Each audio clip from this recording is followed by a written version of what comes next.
Well, hello, everybody, and good morning, good afternoon, good evening, good night, wherever you are. Thanks for joining us here on the Sunday Culture Review for our Year in Review show. So we have an amazing set of people that are going to rotate in and out today. You have a regular panel that's going to be here as well. We have four of us now. We've got a couple more coming in. We've got a few other folks that'll join us in and out, in and out. It'll be kind of a fun little ebb and flow, and we'll basically go through what's going on throughout the year. We have a framework that was put together for us by the New York Post, of all places. And we also have some other things that we can pull from to talk about that happened during the course and the events of the year. We're going to focus primarily on the pop culture and the significant events, but it's going to touch on some things that happened outside of the world of pop culture. But hey, we got to talk about everything, whether we're comfortable with it or not. Now, we are going to, as always, avoid as many political things as we possibly can, or statements of a political nature.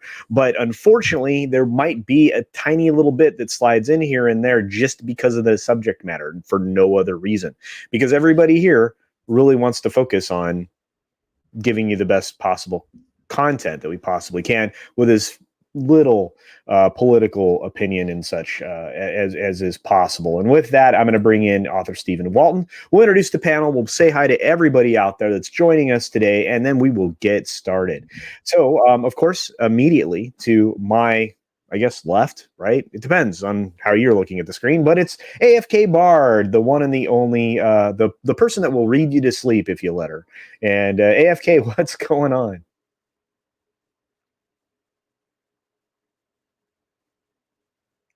I'm not hearing anything. I'm not hearing you. Sorry, it's been a while. Oh, so no, you're good. I should F it up, No, you're good. You're good. No, please, go ahead. I was just saying, I've been reading myself to sleep on stream, so feel free to join me. It's true, and it's awesome, and it's a good way to, again, fall asleep. It's happened to me more than a few times, and I've seen you fall asleep while you're reading. Then right below you is our the one and only, our version of Joe Rogan, and probably one of the least subscribed to person that should be overly subscribed to is Wes Moody of the Wes Moody webcast. Wes, say good things. Hey everybody! I woke up this morning. That's good. I had some coffee. I saved money on my car insurance. Oh wow! Yeah, I'm old man discount, I guess, is what's coming down the pike. That I didn't get any tickets this year. So there you go. Driving lesson 2020 yielded me the second year since I've had my driver's license that I've never gotten a ticket. Wow, Wes, you have a lead foot, my friend. Yeah, I do. Okay, all right. I beat 3 of them last year, though. So good. Ask me how. Ask me how. How did you beat the tickets, Wes? You've got to set a court date, and then you have to keep moving the date around, and then they'll get tired and not show up. That's smart. Do that more. Yeah. Okay. I'll have to remember that. So after we get how to avoid your comeuppance from Wes, we will now move on to the author directly below me, the preacher of the fandom menace, and a darn great dude, author Stephen Walton. What's up? Blow him, but not blowing him. What's up? What's going on, guys? How are you? It's a good morning. I just woke up. I'm having some coffee, and I wanted to talk about the events of the last year with some of my good friends. Oh, well, great. I'm glad you have friends. That's fantastic. And I'm bringing back the Mirror Sphere's Origin, who is in and out. He was here briefly, and then he decided he didn't want to be anymore. Yeah. Anyway, what's going on, Mirror Sphere? Sorry, it's in and out. I have AT&T internet. It's still better than Sporking News podcast. I have Comcast. Yeah, I think the events of Nashville have thwarted. Yeah. We can definitely talk about the events of Nashville at the end of this program, because that's an interesting thing that nobody knows anything about still. It's kind of weird. All right, well, let's move along. We want to say hello to everybody who showed up, and we've had several. Hello, everybody. Thank you for joining us today. We have the one and only Wes Moody, who's here on the panel. We have our good friend Keith Howard. Hey, Keith, good to see you, my friend. Thank you so much for being here. Machini90, our mod, are the mod and the artist of the Fandom Menace, of the Fourth Wave, and of Rogue Entertainment. So it's good to see you, my friend. And I will, if you haven't already seen the leak, you will see it soon, because I'd like you to rotate in at some point, my friend, to join us. We have Tina Bojan. Tina is a wonderful supporter of the entire community, and thank you, Tina, for being here today. Check out what the amazing thing that StreamYards is allowing us to do nowadays. We can actually make the little bubbly things on our chat down here at the bottom. So that's pretty cool. So thanks for joining us today, Tina, and for all your support this year.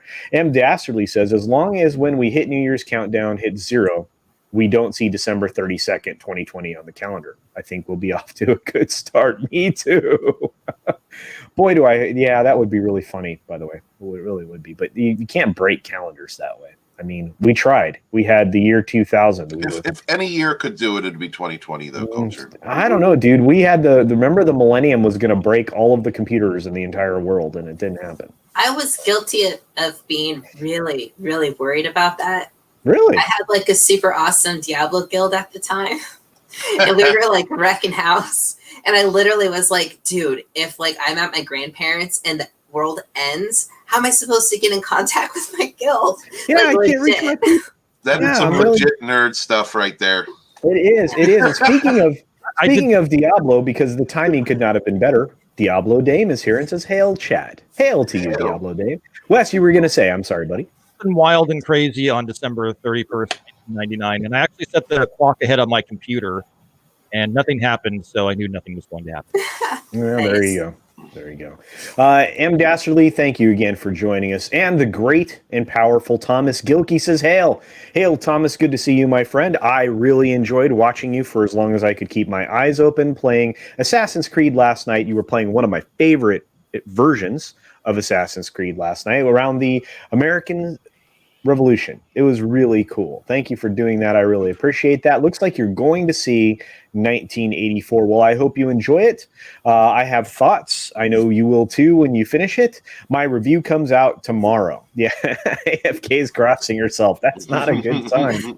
But there is that. So, oh wow, Cavatanio Che says, when is the culture test? Well, you know, I here's the thing. When I get to my 1-year anniversary of content, which we could have my 1-year anniversary of channel formation, but that wouldn't make any sense because I didn't make anything at that point in time. I was still working out the business aspect of this and hadn't really made any content yet. So from the first day, I think I'll actually launch a culture quiz. We'll talk a little bit about the things that I find as trivia that you should know. Maybe around the time that I actually made my first video. So how about that? I think that would be something fun to do. So that sounds like a good idea. So thank you. I will do. The answer is always going to be Mikey Spock, just so you know. Gosh, I really hope not. If we could avoid that, I'd give you $1. All right, Hugh Photographer says, look forward to the reviews. Well, the reviews are going to be what they are. 1984, if that's what you're talking about. My review is going to be overly long and convoluted, much like the film. So be prepared. Oh, AFK Bard says hi to Thomas. Hi, Thomas. Hail all. Well, first Thomas, then everybody else, right? AFK Bard, you got the priorities, right? Okay, very good. Mirrorsphere's working on his internet. Oh, Runner's here. What's up, Runner? What's up, my very good friend? I'm glad to see that you were just grinding away on Cyberpunk. Keep at it, my friend. Keep at it. We have Bruce Lombardo. He says, hail to the best chat on YouTube today. Well, thank you, Bruce Lombardo. And I agree with you. I think everybody else does as well. Thank you so very much for being here, Bruce. You're a huge part of this community. And I really like to watch you do models while McKinney draws and while Mads Mama Bears does whatever craft she's doing. You guys have some cool streams. I like those. They're a lot of fun. Wes Madman Moody. Oh, yeah, absolutely. M. Dastardly. M. Dastardly's that is hell, and I'm not going to take it anymore. M. Dastardly's channel's about to launch, Steven. Did you know that? No, I did not know that. He was talking about it. He was talking about it on my member stream, and actually, I have a link to it. He is, but I'm very excited for it. It's of course not M. Dastardly. It's under a different channel name, but that's going to be pretty cool. Yeah, reach out to Dastardly. We'll have you on, promote your channel, help you out as much as we can. Yeah. Good, dude.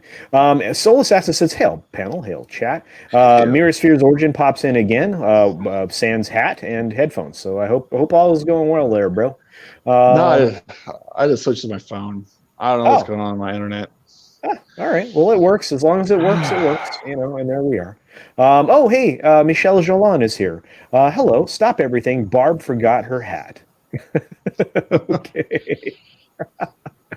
AFK worked it out, so that's perfect. And I heard a ding. Oh, Vigilante Williamson has joined us. Fantastic. Good to see you, my friend. Thank you very much for showing up. Oh, man. Vigilante Williamson is a coming YouTube channel, and I appreciate you joining us today for this extravaganza. So thank you for that. Vigilante Williamson with the second episode of Culture Casino's podcast that I've been on. Hopefully I'm muted on Gary's stream because I'm on his Oh, you're on the member stream over at Gary's. All right, cool. I'm doing the simultaneous thing. Be sure to say hi to Gary, and don't feel compelled that you have to stay. You can come back later. We're going to have people rotating in and out. So, yeah, I understand the value of hanging out on Gary's member streams. So, dude, I feel you. But make sure he knows that we love him. How do you find them? I never see them. I'm a member. They're in the community tab. The community tab, you have to look up because I do not always see them. Yeah, notifications are garbage. You have to make sure, guys, and if you're a member of my channel, be sure to have all of your notifications turned on, because then the community tab notifications go off. You'll see with the beta thing that YouTube's doing with the member streams, you can actually have a member video thing ready to go. It's actually pretty cool. It worked yesterday. I had people hanging out with me, including AFK Bart. That was a lot of fun. But anybody who's a member, please, feel free to drop in on those. I want to have as many people in as I can. Yeah, Wes, what's up? The two people that consistently downvote me have their notifications on. Well, and at least you're getting interaction. But anyway, Vigilante Williamson, I'm glad you've joined us. And like I said, it's no hard feelings if you bow out for a little while because you want to hang with Gary. So, okay, no problem. I was invited, and I'm so grateful to everybody, who's helped me along in this journey. This past month and a half has been incredible. We're going to keep promoting you. Ask author Stephen Walton. You can't get rid of us. That's a problem. Yeah, even when I joined Gary's stream, shout out to Jake D. He just, as soon as I joined, he's like, "Oh yeah, if you want someone else for FNT, you should get Vigilante." And I'm thinking like Panic Attack. Oh my God! All right. But yeah, definitely. But I'm like Panic Attack. That's the first thought that went in my head. But Jake D's a solid dude. I mean, we've got lots of great people we hang out with. It's pretty amazing. You guys are just far too kind, and I'm forever eternally grateful. Well, you got the support. You got the support, and you can even disagree with us. It's okay. Yeah, especially on your stance on Christmas, though. That bah humbug thing, that's got to go, bro. Got to go. Bah humbug. Well, listen. I mean, I'm not gonna be that guy, but we know. And I was born a different time of year. But I know. I know, but we had to co-opt Saturnalia. He's correct. We had to co-opt Saturnalia in order to, bring more people into the fold. So yeah, exactly. Well, Saturnalia, Yule, etc. Yeah, we had to take over all the pagan stuff because they were in the way. I mean, actually, that's the little side note here, and this has nothing to do with pop culture, but it was the Council of Nicaea that created this whole situation. Because, and correct me if I'm wrong. Is that 4th century? Yeah, Constantine wanted to bring everybody over and consolidate his power. Is that right? Yes, but there was also many different versions of Christianity at the time. And it was a unification under a banner of power. Yeah. Most people don't understand that. But anyway, enough geopolitics in the ancient centuries. Sorry, guys. Memes of Destruction joins us, says, "Hey guys, what's going on? What's going on with you memes, dude? Dude's getting fit. Have you seen some of his exercise videos? I was talking about this on the member stream the other day, and dude's getting yoked. I mean, he looks like, that one fist, whatever that is. That oh my God, stop. One pace. Well, I don't know what it is. Anyway, 5-finger death punch. Yeah, that's whatever it is. Speaking of which, that sounds good. Is it red? Does it have? As long as it doesn't have strawberries in it, I'm good. Kate's here. So Rowan Ginger Raven, how's it going, Kate? Good to see you. Sup. Hey. Ken Jack Ben sends us a row of pumpkins and says, "Pumpkins for everyone." Well, pumpkins to you. Welcome to the pumpkin world. Well, I don't know. We're going to very quickly be out of the color orange. Apparently, I What? think that happens in January at some point. Oh, hey, I hear somebody that's going to be suppressed right now because they went on mute. Okay. Jason C is here, says hello to everyone. Hey, Jason C, good to see you. Soul Assassin is Wes can't drive 55. That's so very true. Look at all these amazing humans. Jake D. And we were just saying nice things about you. I didn't even know you were here. I figured you were hanging out over with Gary. Wookie Supremacy's in the chat says hello. What's up, Wookie? What's up? Hey, Wookie. Yeah. Dude, Wookie's awesome. Let's see. I'm seeing a lot of weird traffic about Nashville. Oh boy, probably better not hit that conversation topic until. Oh no, I feel you. I feel you, man. The Mirasphere's origin. I don't know how well my connection will be. Well, you're here in the chat right now, so it works. Hey everyone. Oh my gosh, look at all these amazing humans. We've got Zacharat 315 here. We'll have to make sure to remind everyone that it was Christmas just a few days ago. Thank you, YetiCast. I like the hat. Tina says, I earned a boatload of overtime pay as a mainframe programmer prior to Y2K. Dude, you have no idea. We were trying to make sure the internet did not go down. I spent months prepping for this thing and nothing happened. All the business software that was written in COBOL had to be redone. There were hospitals that were flipping out thinking that they weren't going to have like patient records and stuff. It was insane. Absolutely done. Turned out to be the non-event of the millennium. Okay, all right. Bruce Lombardo, I am going to get my book report done. I really am. I keep getting sidetracked by all this amazing stuff. So I will review it. I will give my book report. And here's the hashtag of the year. Shut up, runner. Shut up, runner. Holy cow, look, it's Tom. What the F is up, kids? What's going on, Tom? Good to see you, my friend. I hope you're well. If you want a spot on here, man, you're more than welcome. But all we're going to do is go by the numbers. And if you want to pop on, you're more, like I said, you're more than welcome. Hopefully we can do our Tuesday tirade thing on Tuesday. We've got a lot to round out the year as far as entertainment goes, for sure. Hail from Istanbul, Matthew Birkland says. Well, thank you, Matthew. What is up, Matthew? Hail, brother. Thanks for checking in, man. I know it's nighttime there and late night, I think. Bruce Lombardo says, I was hoping for a clip, Mach-80 90. Yeah, me too.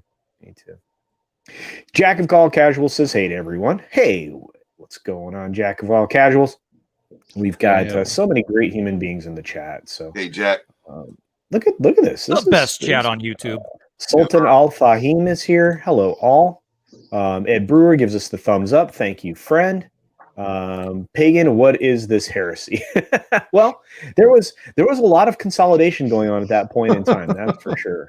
Yeah. I'm not Catholic, and that's the whole point of Protestantism. I protest Catholic. Okay. All right. Fair enough. Puppy. Who had a puppy? Oh, IFK Bard, of course. Yeah. So someone pet the pupper, of course. All right. So we are all caught up with the chat. We are good to go. I am going to send Tom the link here while we get started.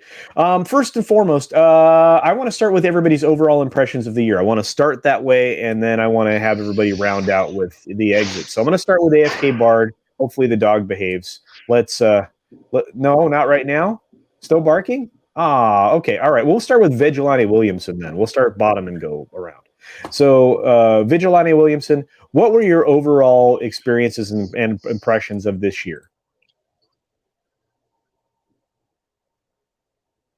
Exactly. I think he had to go in the private chat. He's over there with. Okay, that's fine. But everything you said was legit. Okay, Mirasphere. Oh, I'm sure. You know who can argue with that? I mean, no, sums it up. At all. Not at all. Okay, man, production is high right now. Mirasphere's origin. Please give us your impressions of the year as a whole. It's like a train wreck that was filled with gold, and it's everywhere now. But now, best part of the year is me starting my channel, because I started about a year ago. I started really actually making videos. It was like last November when I decided to write my book. And so it's just been, that has been the best part. But everything else is like hell, and then yesterday I was, 4 days on the road. And then the internet, because of the whole thing that happened in Nashville, went down, which I have AT&T, both phone and internet. So I'm like driving in the middle of bumfuck nowhere and all of a sudden my phone won't work. Yeah. So a lot of people had that. I had no connection whatsoever. I'm lost. So we ended up 3 hours out of the way, middle of nowhere, no idea how to get back. Luckily, the phone turned on long enough that we could find the map real quick and realize how to get there and then write it all down real quick. It was, but I did find something interesting. At a gas station in the middle of nowhere, I found a little gem. Hey, Oh, really? Nice. Oh my gosh, that's A little awesome. metal. Yeah, it's Batman. It's a little Yeah, metal it's a poster. display, right? That's a display, Yeah, right? just the middle of that's nowhere. awesome. That's Yeah, awesome. They had like a bunch of them. They had like the original Iron Man look, the original Thor. I was like, oh, those all look cool, but I'm just gonna get one, so I just got the Batman one. Well, okay. Let's circle back because Vigilante's back with us. Vigilante, All right. what were your overall impressions of the year before we get started with the events as we break them down? Well, I mean, I think everyone has kind of the same overall impressions of this year, right? This one? Are we just talking about pop culture? Well, No. The year. You can do the year as a whole. You can talk about pop culture and entertainment. You can talk about anything. But I mean, go ahead. 0 out of 10, regardless of what you make for the year. 0 out of 10. Negative 50 out of 10. Oh my Negative god! 6 out of 10. This is the worst year ever, and I'm not even exaggerating because of all things considered. All things considered, this is the start of neo-feudalism. So the all things considered, I can't give this year a worse review if I tried. All right, I'll and give now one positive. Oh, go ahead. I saved on so much gas money from working. Yeah. Okay. All right. Well, enjoy. Okay. Well, and if Vigilante Williamson is right, you know your plebedom is here. But we have a special guest. Tom has decided to. Hail Tom. Tom has decided to join us. Hell, I thought you were going to quit making fun of me. Well, how My so would I make fun of you? specialness. You are special. Look, Yeah, here. well, In fact, not I'm gonna everybody make you- needs to know that. You're Alice. You're the center square now. Oh, I'm at the bottom now. Gotta hold y'all up. Easy music. Sorry, I got you.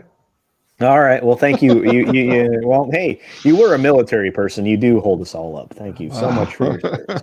Tom, this is fun before we get going. What were your overall impressions of the year? And if you just want to talk about pop culture and entertainment, that's fine. If you want to talk about the year as a whole, it's fine. Just for fun before we get going. 2020 is the equivalent of having your face smashed into the pavement while going 700 miles an hour and not stopping until you hit a telephone pole and cave in your skull while the rest of your head is severed from your body and your body continues to fly and slam into the side of a building, exposing your dead ass to the rest of the world. That's 2020 in a nutshell. As far as the entertainment, I think Wonder Woman 84 wrapped it up nicely. A big convoluted clusterfuck of stupid. I can't wait. Yeah, I think that was pretty much. Yeah, I You can't thought wait 2020 because was better than I did. my review. No, absolutely. You guys both did very good job. My review of Wonder Woman 84. Wonder Woman 2020. Wonder Woman 84 tomorrow will probably sound exactly like what Tom just described. So stay tuned. And then of course Tom and I'll probably talk about it on Tuesday. So, but thank you, Tom. That was graphic. So and it's good. so bad that they cannot identify the body. They have to have your mother come in and identify it by the remains. Like it's that bad. And you have soiled underwear. Too. Yeah. She's like, I know my son's poop anywhere. That's his shit streaks. That's his skid marks for sure. No, so he had corn ahead of time. Nice. Oh my God, Tom. Made a turn. All right. No. Like it was a shit year, guys. I mean, let's be real. But I mean, we made a lot of friends. Yeah. It's kind of like a side effect of The Last Jedi. I think the year caused a lot of people to come together that normally probably wouldn't have met each other. Mm-hmm. I'm sure a lot of you, especially on this panel, started YouTube channels in the midst of all this. I mean, there is some good to come out of it, of course, but Yeah, I feel like the fight's just begun. The next year is going to be nuttier than this, and in the entertainment sphere, things are just about to get worse. Thanks, Tom. Yeah. If anybody was wondering what 2021 was going to look like, I think AFK at the beginning said great things about not looking forward to it. And Tom, okay, well, let's. I'm just trying to be a realist here. I mean, sure. You know, Let's if you're talking about a lot of the issues a lot of us have had with our entertainment in the past few years, we've only just begun. Dear God. You know what? I think there's going to be a side effect of that, though, a positive one, because Probably agree with Tom on this one. But I think entertainment. I'm looking forward to Cobra Kai, though. Entertainment is going to be taken away from the elites because they've proven that they can't do anything but woke garbage with it, and so more like that's why the rise of YouTube, the rise of like content creators, I see that growing, and just the rise of independent films, independent entertainers, because it's too garbage. And I saw it happen with the music industry where people said, all right, we're not listening to the radio anymore. We're just going to find our own. And it splintered everything. There's a lot less stars, but a lot of more people have found their own nicheified entertainment. So long term, it may end up being a good thing. Yeah, I think we're really going to see the rise of new creative filmmakers like we did with Spielberg and Lucas and some other people. I think we'll see. I think it'll have a new renaissance and a different way of consuming and acquiring entertainment. I think we're gonna see changes. But I think Tom's right. We're gonna have more suffering when it comes to pop culture and entertainment. And that's not a happy thing. Yeah. But you know what? Here's the truth. It's quintessential Americana. It'll require a decent. It'll require to change, and that's good. No, absolutely, and that is America. Yeah, we overcome. That's what we do. Yep, riches in the niches. Yep, and that'll be what it is. So with that, let's go to the author who has crafted 2 books on the subject. I'm sure 2020 is going to factor largely into them. At least the second one. The first one, I think, was you can't really go. I guess if it's like The Last Jedi, you could keep making it. Like you keep adding to it with books and stuff, but I think you're probably done writing that book, right? I was going to do everything Tom did, talk about the terrible, just self-inflicted wounds that we've done. That feels like. Let me do this right first. Ladies and gentlemen, the Reverend, the Doctor, the author himself, Mr. Stephen Walton. Hail, brothers and sisters. Yeah, this year's been crap. Honestly, I'd be in Florida, but right now, if this year hadn't gone down the way it did, a lot of people lost work. A lot of people weren't able to sustain themselves. We just saw a lot of misery. People dealt with isolation. And all of this, in my opinion, was due to the politicization of things that should never have been politicized. And that's the biggest factor into why 2020 sucked as much as it did. And it was leading up to that, like we've seen it steadily lead up, the suckage that led up to the 2020 suckage. And all of it was bent on, honestly, most of it, in my opinion, was bent on people not liking one person, which is insane. But this year, as hard as it's been on many, some have been good enough, or some have been in a good enough position or working a job where they could stay at home. I was not. Some of us, didn't have it as bad as others this year. One thing I think that 2020 showed us was just the absolute power of the media to conflate something, to misrepresent something, the power of our social medias to censor and control the flow of information. And I hope most people have woken up to that fact.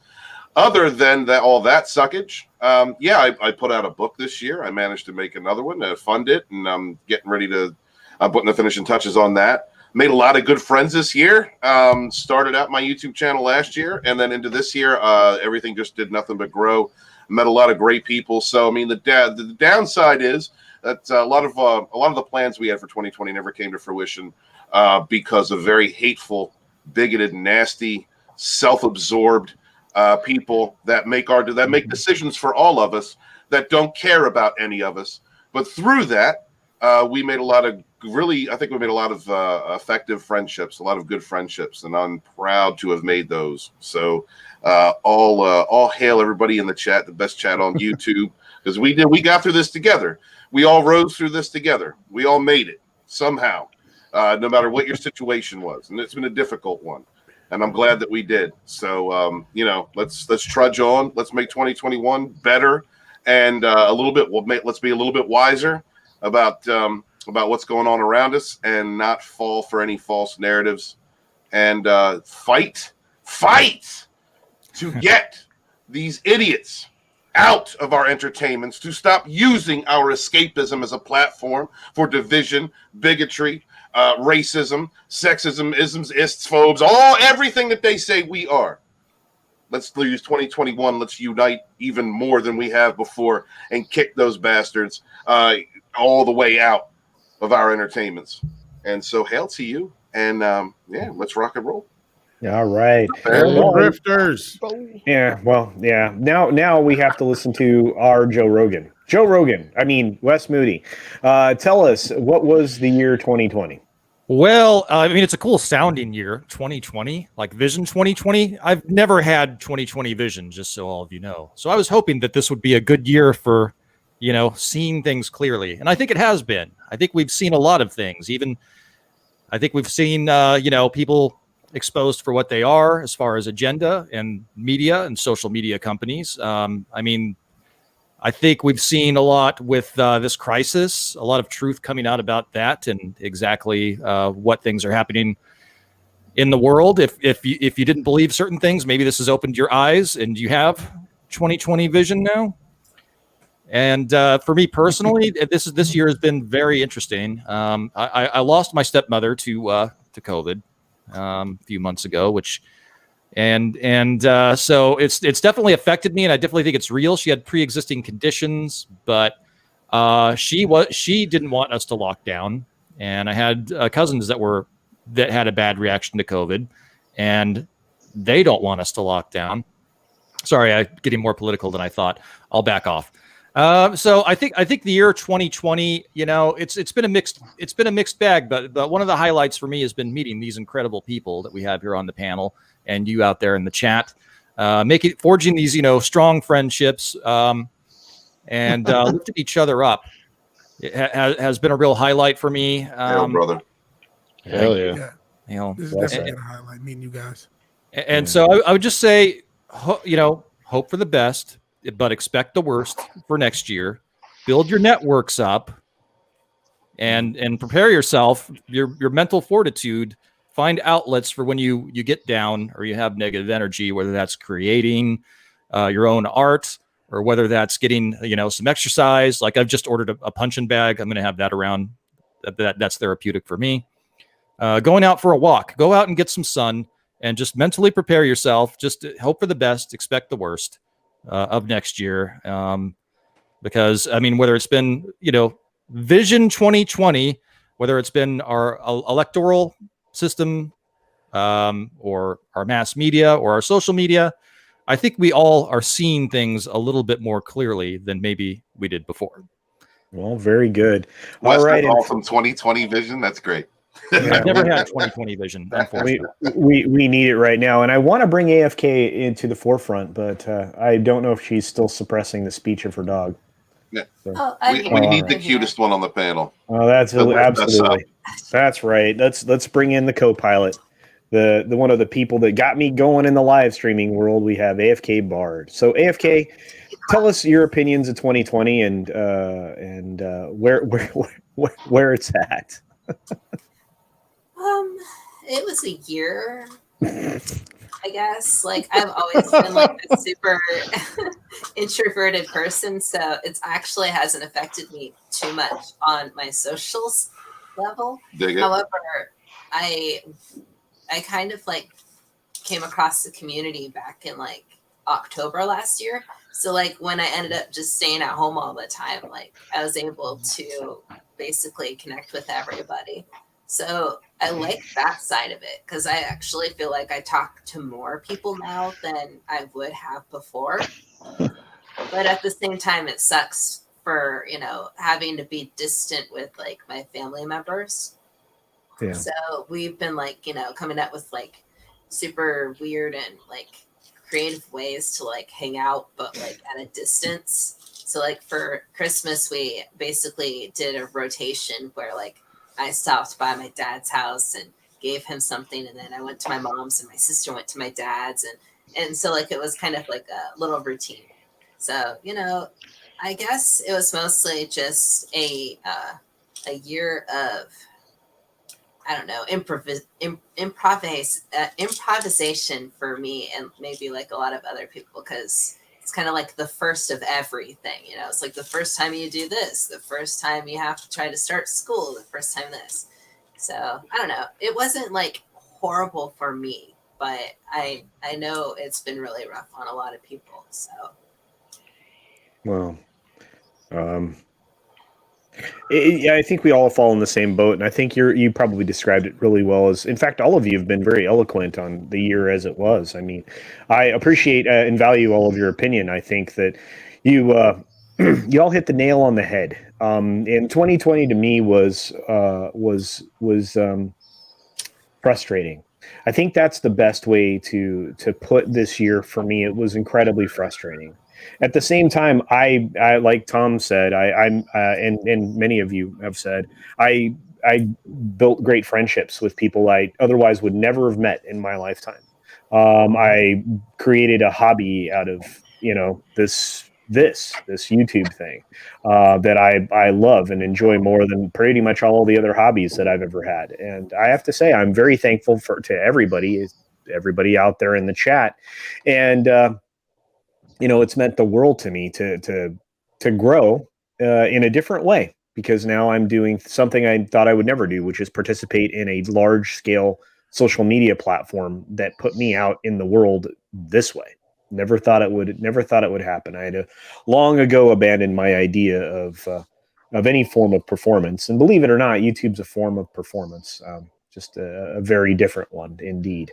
But all right, with that all being said, and everything else that we're caught up with, let's move forward. Let's talk about the year going back to January. Now, we're going to do that with the help of a New York Post article, believe it or not, which reminds us that we began 2020 in the same way that we ended 2019, and that was with terrible brush fires in Australia. Right. Yeah. We had these we had these awful brush fires. You can see the man here carrying the koala out of the look at all this. That is ash and soot and things on the ground there, guys. That's just absolutely awful. But you can see him carrying the koala out there who's burned. I mean, you can see. It's just terrible, and it burned 47 million acres, displaced thousands of people, and killed 34 deaths from this. Yeah, I remember we were talking to our friends, down under, and they asking if they were okay, because like raiders down there.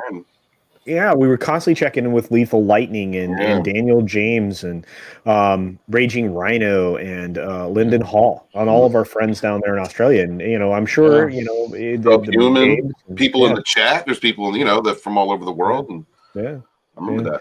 We were always checking in about that. And then we got to the Prince Harry and the Meghan Markle debacle.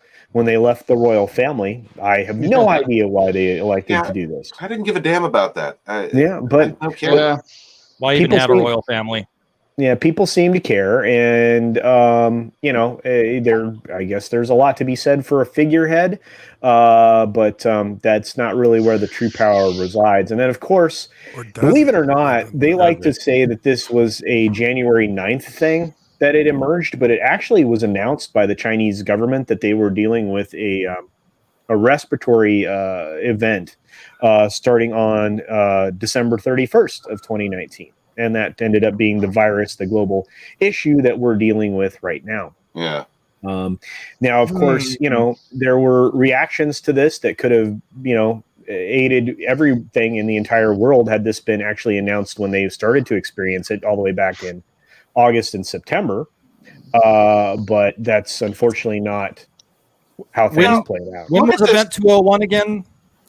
Say again? I said, when was Event 201 again? Yeah. I want to look Yeah. that Whatever up. happened to those researchers that were working on this? Well, you have to remember that one of them ended up passing away. Oh, look at this. This actually gives us the IP, the internal IP of this computer, by the way. This is not Jeez. smart. It's wonderful. Yeah. Whoops. Yeah, Thanks, for thanks guys. Yeah. Rick, somebody hacking in China.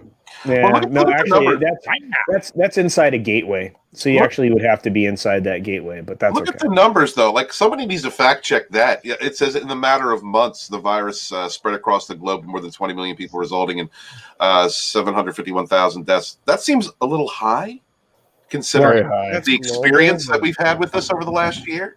Hey, Actually, I that don't even. seems pretty low for globally. I don't even Well, I want mean, the ratio itself. Well, okay, so right now the threshold is rate of cases that will immediately create a travel barrier for people of varying countries. If a country is experiencing 650 people per million, countries like China and similar will lock your travel out for that. And obviously, the United States actually falls within that threshold. So it's hard to say. I mean, I'm willing to believe to a certain extent. You have to remember, I mean, you're talking about 11 million people were exposed to this in the city of Wuhan alone. Yeah, stop eating bats. It's not good. All right, don't do it. Eat a chicken. Anyway, so yeah, we can go into this, and I mean, we can definitely use this. This is going to be the closing conversation for sure when we get to the end of this year, because obviously this has been going on for a year, guys, and longer if you paid attention. So, but we can move on, because we had another equally tragic event for a lot of people in the world of sports. We had Kobe Bryant pass away with his daughter Gianna. That's In a Oh, helicopter. yeah. That was sad. Yeah, I was going to say the more tragic thing is that his younger daughter Yes. was lost in the Oh, exactly, because the dad Situation. would sacrifice themselves for their kid. absolutely, But have every it- day. But yeah, that's a shame. Every single day, Stephen. And think about it, it's even worse because there were other people that were on that as well. It wasn't just him. There were people and their girls on the same helicopter. Yeah. What's interesting is that people were, it just always seems prophetic. You'll always hear about people warning someone not to do something before a tragedy like this happens, and people were telling him, "Hey, don't use the helicopter. Stop flying as much as you are. Just drive. Just take the extra minutes." And he rebuffed them and just continued doing it. It's very, very sad. Well, and for me, I mean, despite whatever you think of him as a person, he was a pretty good basketball player, and I watched him, play basketball a lot. I used to watch a lot of sports, and I guess maybe it was better that this year has caused me to stop watching sports entirely. So I'm not a basketball fan either. I saw a lot of people just their hearts break. Yeah. When this happened, and it's one of those situations where, like, no matter what you think of someone or allegations out, that about someone, you keep your mouth shut when people are grieving, for God's sakes. I remember that there was a lot of people going off at the mouth at that time, and I was just really appalled at it's a moral structure to me. It's a moral thing that you don't come at someone's neck when people are grieving. So that was pretty disgusting. We've been doing a lot. Everybody's really death. gross. Yeah, they've been doing everybody who's died, like this year or in the last year. They've had the articles come out, and people just attacking them. They were. Well, if you're male, Wow. that's generally the case, especially. Yeah. But there's a kid involved, there's a family involved, there's a wife, there's other children. Like they're not just him; it was other families. Like, let's all grieve. Let's get through that. No, I know. I think that actually, Stephen, I think you're bringing up a great point. And it's not just recent deaths either. It's look at people like John Wayne and stuff who've been dead for decades. And it's like, why are you deciding now that you want to sully this guy's reputation without even any context whatsoever? And same thing goes with Kobe and anybody else who's recently passed away. It's like, if they're male, it's like instant door opens to just, now it's time to trash them and make allegations that they can't, defend themselves. Even Michael fucking Jackson, for fuck's sake. Yeah, no, I but mean, look, come on. Chadwick Boseman, though, he said the right things. And now, I'm coming down on Chadwick Boseman, but that's an exception to the rule because he was saying the right things at the time. But I mean, if this culture continues, I wouldn't be surprised if they'd find something in the future and bring it up. But for the most part, you're right, Tom. Yeah, it's just that was the one exception that I did see this year. Yeah, and to go back on some of the things we just covered, we have Shellback giving us his thoughts on burnt koalas, saying it's a travesty. You never go more than medium rare. Oh, So, Shellback. No. Shellback. Bears are one thing, koalas are another. Drew gives us some thoughts on celebrities and royals. He gives about the same equal amounts of feces for both. So I understand that thought We process. fought this war a while back to say F those guys. I don't care about them. But some people do. Meghan Markle is a figurehead. They're all figureheads. Illuminati confirmed. Right, dig it. Right. Yeah, pretty much. Yeah, there it is. Yeah, I don't want to talk about this on my channel. We can do it on yours, buddy. Okay. Exozone confirmed. But anyway, well, let's see. It is high because the person wrote it. Okay, very good. Let's see. The death toll here is on par with the past 10 years. Yes, it is. And that's the thing that nobody is willing to admit, that we've had the same number of deaths, give or take just a small amount of difference between the total number of deaths that occur on any given year. Isn't that weird? So and we have a super chat that I want to get to because Atlantean's going to join us later, hopefully, and because I have room on the panel, guys. I got 2 more holes here to fill. What phrasing? What? Hey, I'm okay with it, guys. You can do your dirty. You can do your dirty thoughts if you want. You can do it. It's fine. But the Atlantean for $5 super chat says, "Hail Culture, not free to join yet, but if you're still going within the next half hour, I'll be able to do so. Workday took a turn. No, you're fine, friend. Thank you so much. You didn't need to super chat that. I would have seen it anyway. But you guys, I really appreciate your support. So thank you." Drew is in the chat. Drew has a link. If I imagine Drew's got other stuff going on, which is totally fine. If he wants to pop in, he's welcome as well. Shellback says it's because they didn't cook the bat properly. Well, see, it all comes down to proper preparation, right, Shellback? We would know, and you're famous for turtle soup, right? Isn't that what it is? Gonna bite its freaking head off. Anytime I've ever tried to cook bat in Breath of the Wild, I always end up with dubious food. Really? Right. Oh, Cavatanio Chasen, been stuck stateside for over a year now. Bull shice. Yeah, for sure, brother. I'm sorry, but hey, it's good hanging out with us, Plus, you get to hang out with good people with good hair. So. Get fat on burgers. It's life. That's right. Yeah. People always say don't a thing. Personally, that makes me want to do a thing. Yeah, don't do a thing makes you want to do the thing. Happens all the time. Raven is a rebel. Wait. Drew shot me a DM, so well, let's see what it is. When I was a kid, I remember distinctly the one time I was told not to do something where immediately I was like, I'm going to do that. It was when my mom said, don't ever stick anything in a light socket. And I was like, dude, that thought never crossed my mind. And immediately I was like, I wonder what would happen. So I did do that. But yeah. So don't tell your kids not to do anything. Just explain why it's a bad reason. So there you go. I have a hilarious light socket anecdote as well. Because my parents didn't get that far. I just did it because I wanted to be, ironically enough, a superhero at 5 years old. And I just shorted something out. But yeah. But I got the powers to BS on the internet 30 years later, so it worked out. Hey, and you are a superhero as far as I'm concerned. You're wearing a mask on my channel. There you go. You're super. Yeah, you look all hard. right. Yeah, and look, it's this thing. This sentiment I understand with the Kobe thing. So yeah, look, guys. I don't know, man. Any death is tragic, and we have to look at it that way. Kobe like hit Wes me is hard, saying. actually. Yeah, and it was just absolutely terrible. So, Dark Shadow Logan says, "Hail to everyone! Hail my." That's the Amber Turd has that. Yeah. Parrot has joined us. You guys, thanks for popping in. I really appreciate each and every one of you. And people are still dying. You're right. It's going to go on. It's going to go on. I hate to break it to people, but life is fatal.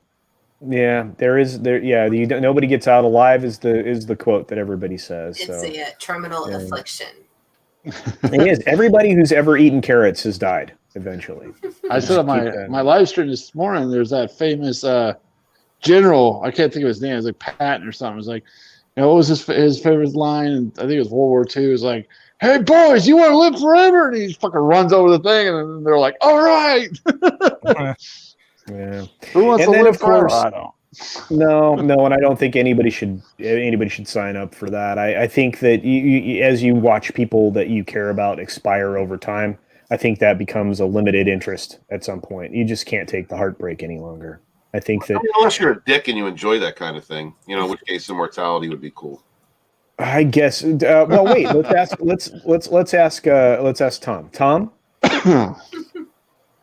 What? if you could live forever, would that be great? Highlanders seem to enjoy it. Okay. There can only be one. Highlander did, but then Highlander 2 came along, and that was the TLJ of its day. We don't talk about Highlander 2. I like Highlander. Wasn't there a third one? Aliens from was Ice. Come on, Endgame. The There only was true sequel to Highlander. one. The only true sequel to one was Endgame. Although 3 with Mario Van Peebles, they tried to recreate the feeling of There's the. Highlander, and then there's Highlander, the Final Dimension, which is quote unquote No, 3, no, and that's it. No, never. That's all there is. The final. I have to Endgame, say, I Highlander reject TV your show. hypothesis, Stephen. Endgame is shit. Endgame is Oh. awesome. It is shit. It is awesome. wait. I like the all TV over show, Connor so. McLeod. It's mediocre.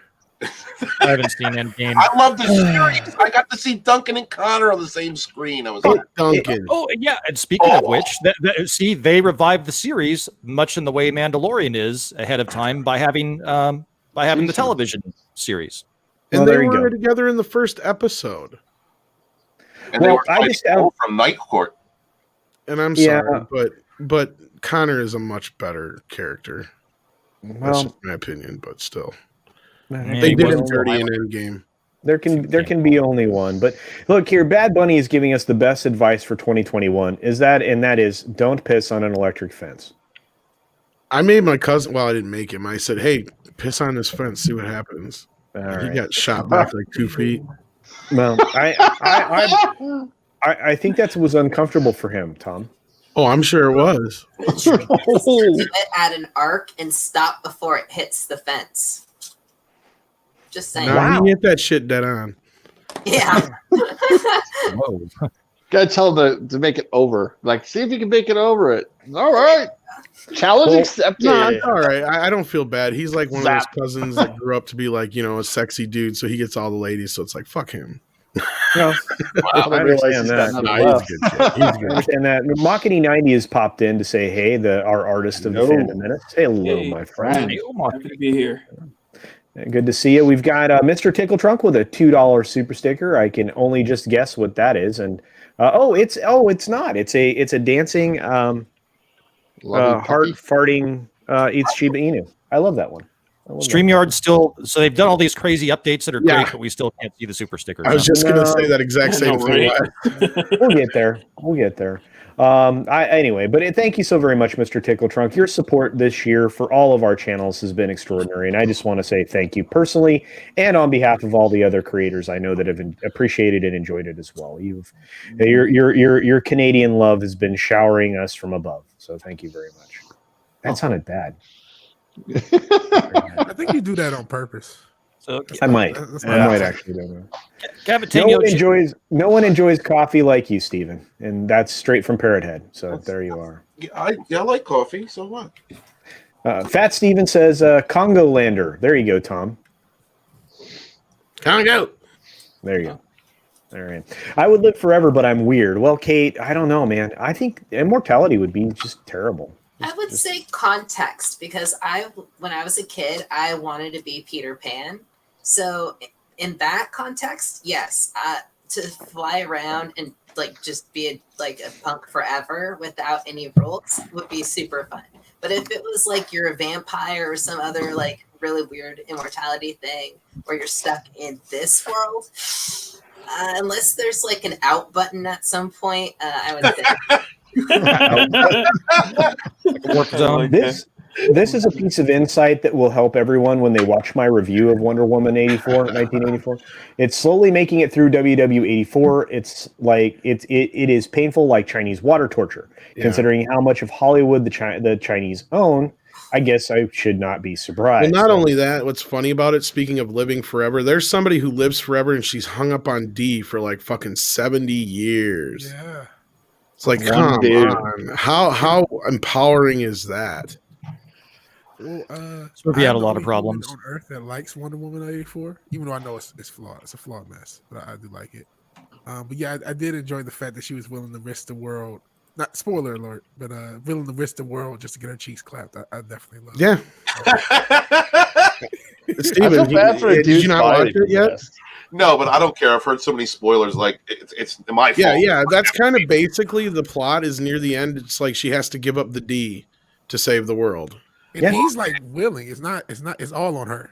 It's completely on her. That's what makes it- I there are love the so movie. many other And, problems. There are so many other problems with the film. And again, my review will be out tomorrow, and I will give you the breakdown of the 2.5 hours of hell that is WW84. It's not Wonder Woman's fault that dick is yummy, okay? It's just Oh my gosh. There can be only I'll one. say this, especially if it's some other guys. Me too. Yeah, it's like Where's you? I was just going to Like, make yeah. the joke, especially if it's your ex-boyfriend's and some other guy's dick. I mean, then yeah. Oh, Oh wow. I about the most annoying part of that movie, right? Like it's like they barely even mentioned. She's like, "Oh, you're another man's body," and he's like, looking in the mirror. He's like, "Yeah, I like him." I'm like, "You're in another dude's body." I hijacked totally, you guys' mind. I totally missed that part. That must have been one of the parts that I fell asleep at. Probably. It's because it was done so piss poorly. Is it really that bad, guys? Yeah, It's yeah. not so much that it's the problem is that if it was a reversed role, if it was a woman in a woman's body and a guy did the same thing, like, it would have been, oh, he's a raven, all that stuff. Agreed. Yeah. There's probably a 90-minute version of this movie out there somewhere that might be watchable.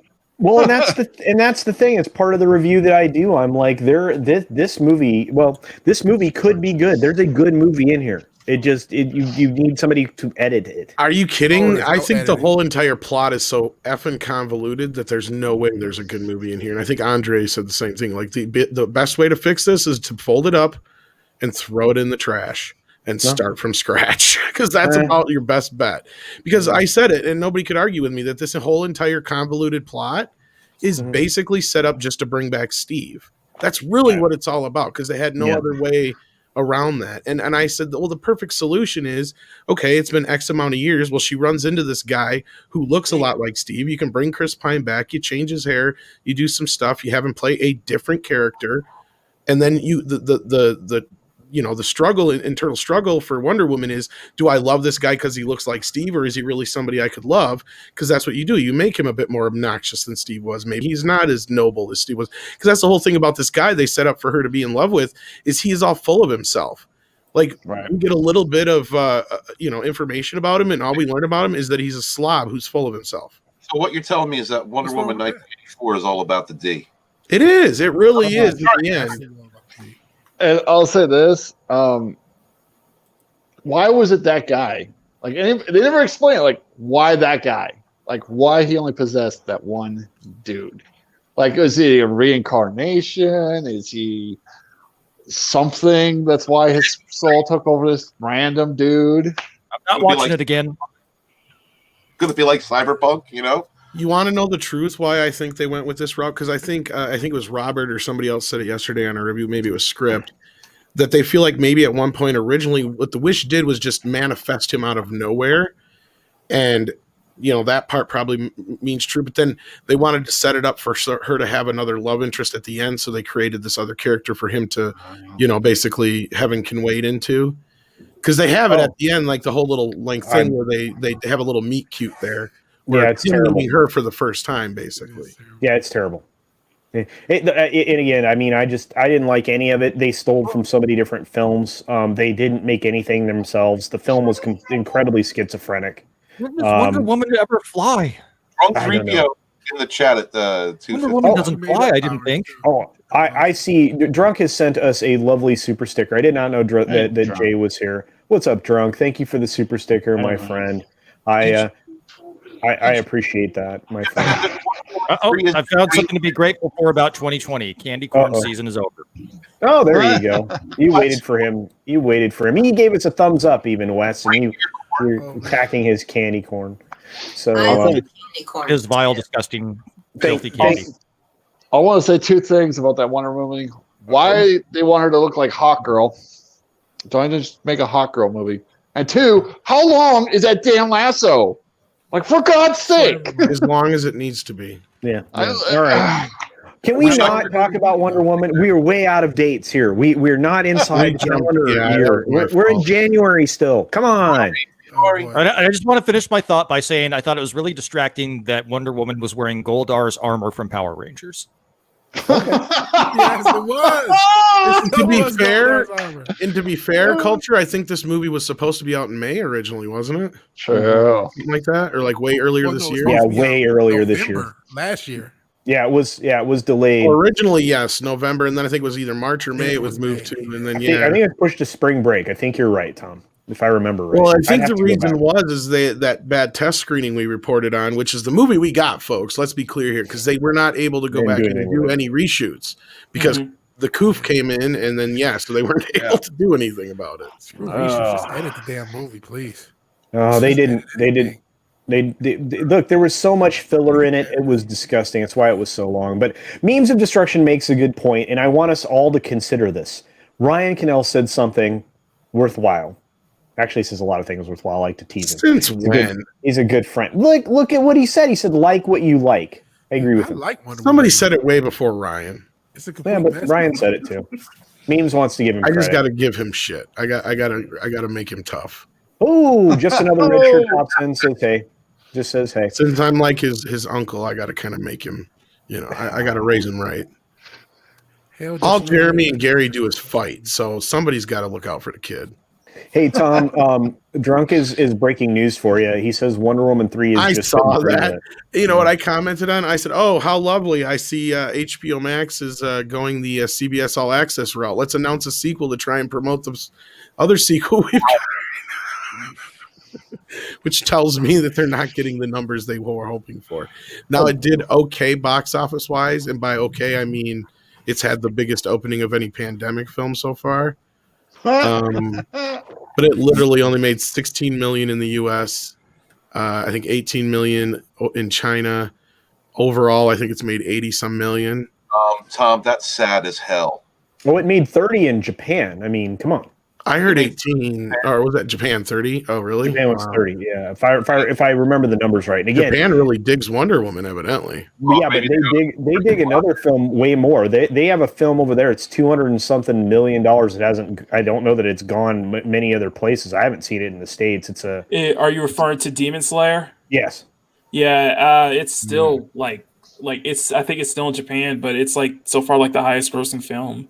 Then that actually may have helped Wonder Woman there, because then what you have is a situation where when you have a movie like that sucked the air out of the room for so long, the counter programming can do wonders. Bring some eyeballs too. I think it did. But Lady Tariel sends us a $5 super chat and says Hollywood put their head in a place where Walton's Brew goes this year. This heart waking up.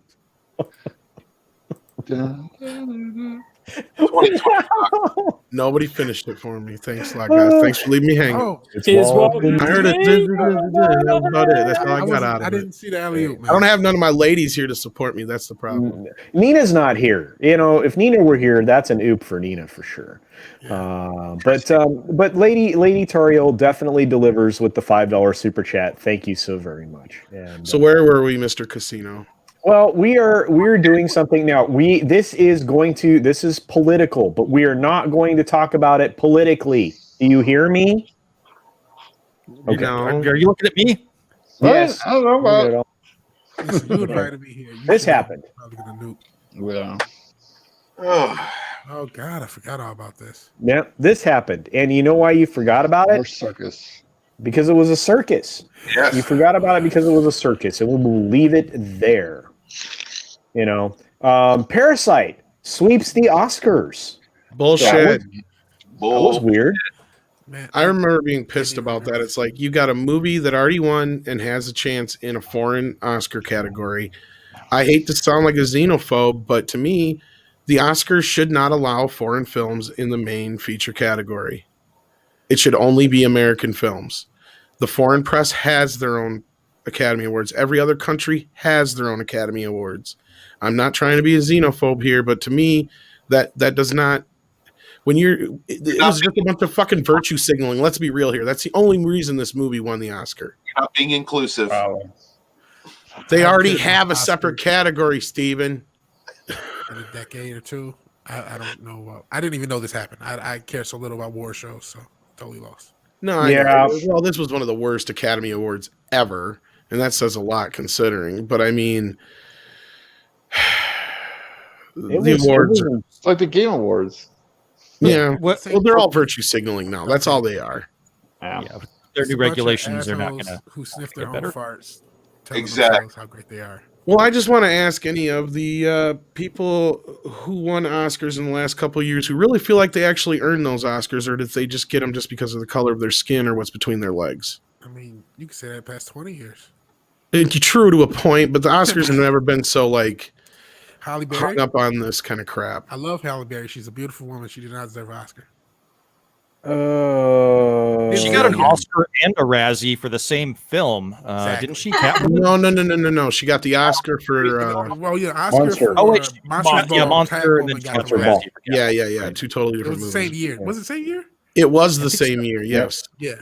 Yeah, it was a weirdness. It was a true weirdness, but it was a weird thing that this is again. Speaking this of is the first- Oscars, well, it's the first time this ever happened. And then, of course, there's Mr. Oscar, the guy that campaigned for everybody that people used to love, that they just completely hung out to dry. And I know a lot of people don't look at it that way, but that's truly the way it was.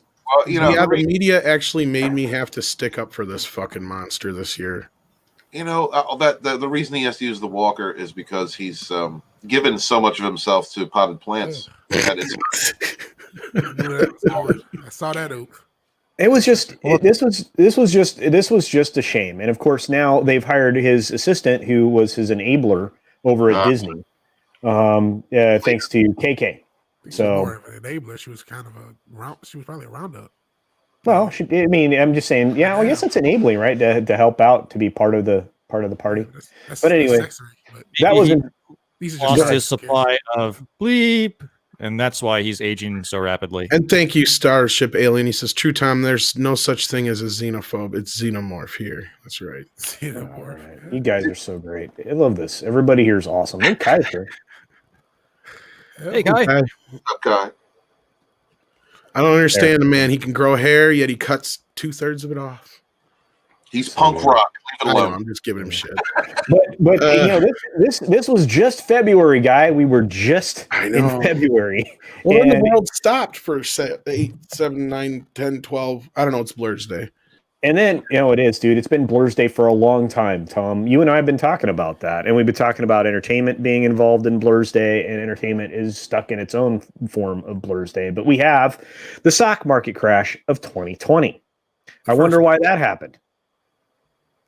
No, Dun, dun, dun. I bet you we Wes know why. That. Because we had to go into a weird place when it came to this. Because the Dark Knight Rises became real life. Yeah, kind of felt that way, didn't it? Well put. And then of course we had this, And the which Joker became real life. Well, thank you. Bane was socially responsible and did wear a mask, so He did. some credit there. And this Now you have my permission to breathe. yeah, that's how kind of You do know he had a existing condition, so he should have to wear a mask, right? Yeah, that makes So I sense. remember He being would've all been- I remember being all upset about this, and then also saying to myself, "We need to wait and see what the evidence, what happened. We need to see the facts." And then we got the facts, and it didn't even matter. That's all I'm And gonna they say got about the charges, and that wasn't even a news story that the charges got dropped. I'm pretty sure the charges were dropped. I think one of them. I think one of them is in some form of trouble. I don't even want to dive down that alleyway. But no, I think you're right. Yeah. There was one person that is not for sure that wasn't going to see a circumstance that would involve prison. But this particular thing had so many different other offshoots that people weren't willing to investigate at the time, and came out later. And of course, we'd moved on. Our outrage had changed, and it had gone off in a different direction. And of course the second wave was, happened in August because of the Jacob Blake situation. But that, fortunately, information around that came out faster. So there was, less of an opportunity to burn things down, in my opinion. But again, stuff still got burned down though. Yeah, no, it did. It did. Even places that supported BLM. I'm sorry. I know no politics. No, you're welcome to. I just don't want to be political about the politics. You understand what I'm saying? Because obviously, we can't get away from it. This year has been all about these political events, like the rumors of Kim Jong-un's death, right? Yeah. But and BLM has been a very divisive issue for our country and around the world. I'll sum up the world in a nutshell. I came across a video on Twitter of a happy puppy, and the first comment was, "Oh, well, you should be worrying about blah, blah, blah, blah, blah, blah." And I was like, are you serious? This video is about a cute puppy doing cute puppy things, and the very first comment drags it straight into political stuff. That's pretty much what this year has been. It doesn't matter what it is. Somebody will bring it straight back to what they want to talk about. Well, to divide things. But Vigilante Williamson just said something brilliant. How many billions are we talking about? 10.6. Jesus Christ! They don't give it to the local chapters either because they're asking questions. Where's the money, and why does one of the found and maybe it's here, but Tom, you remember what's the name of the BLM lady that got the deal over at Warner? DuVernay. DuVernay? No, I'm not thinking of somebody else. No, it was one of the co-founders of BLM got an overall deal. I cannot remember her name. Crap.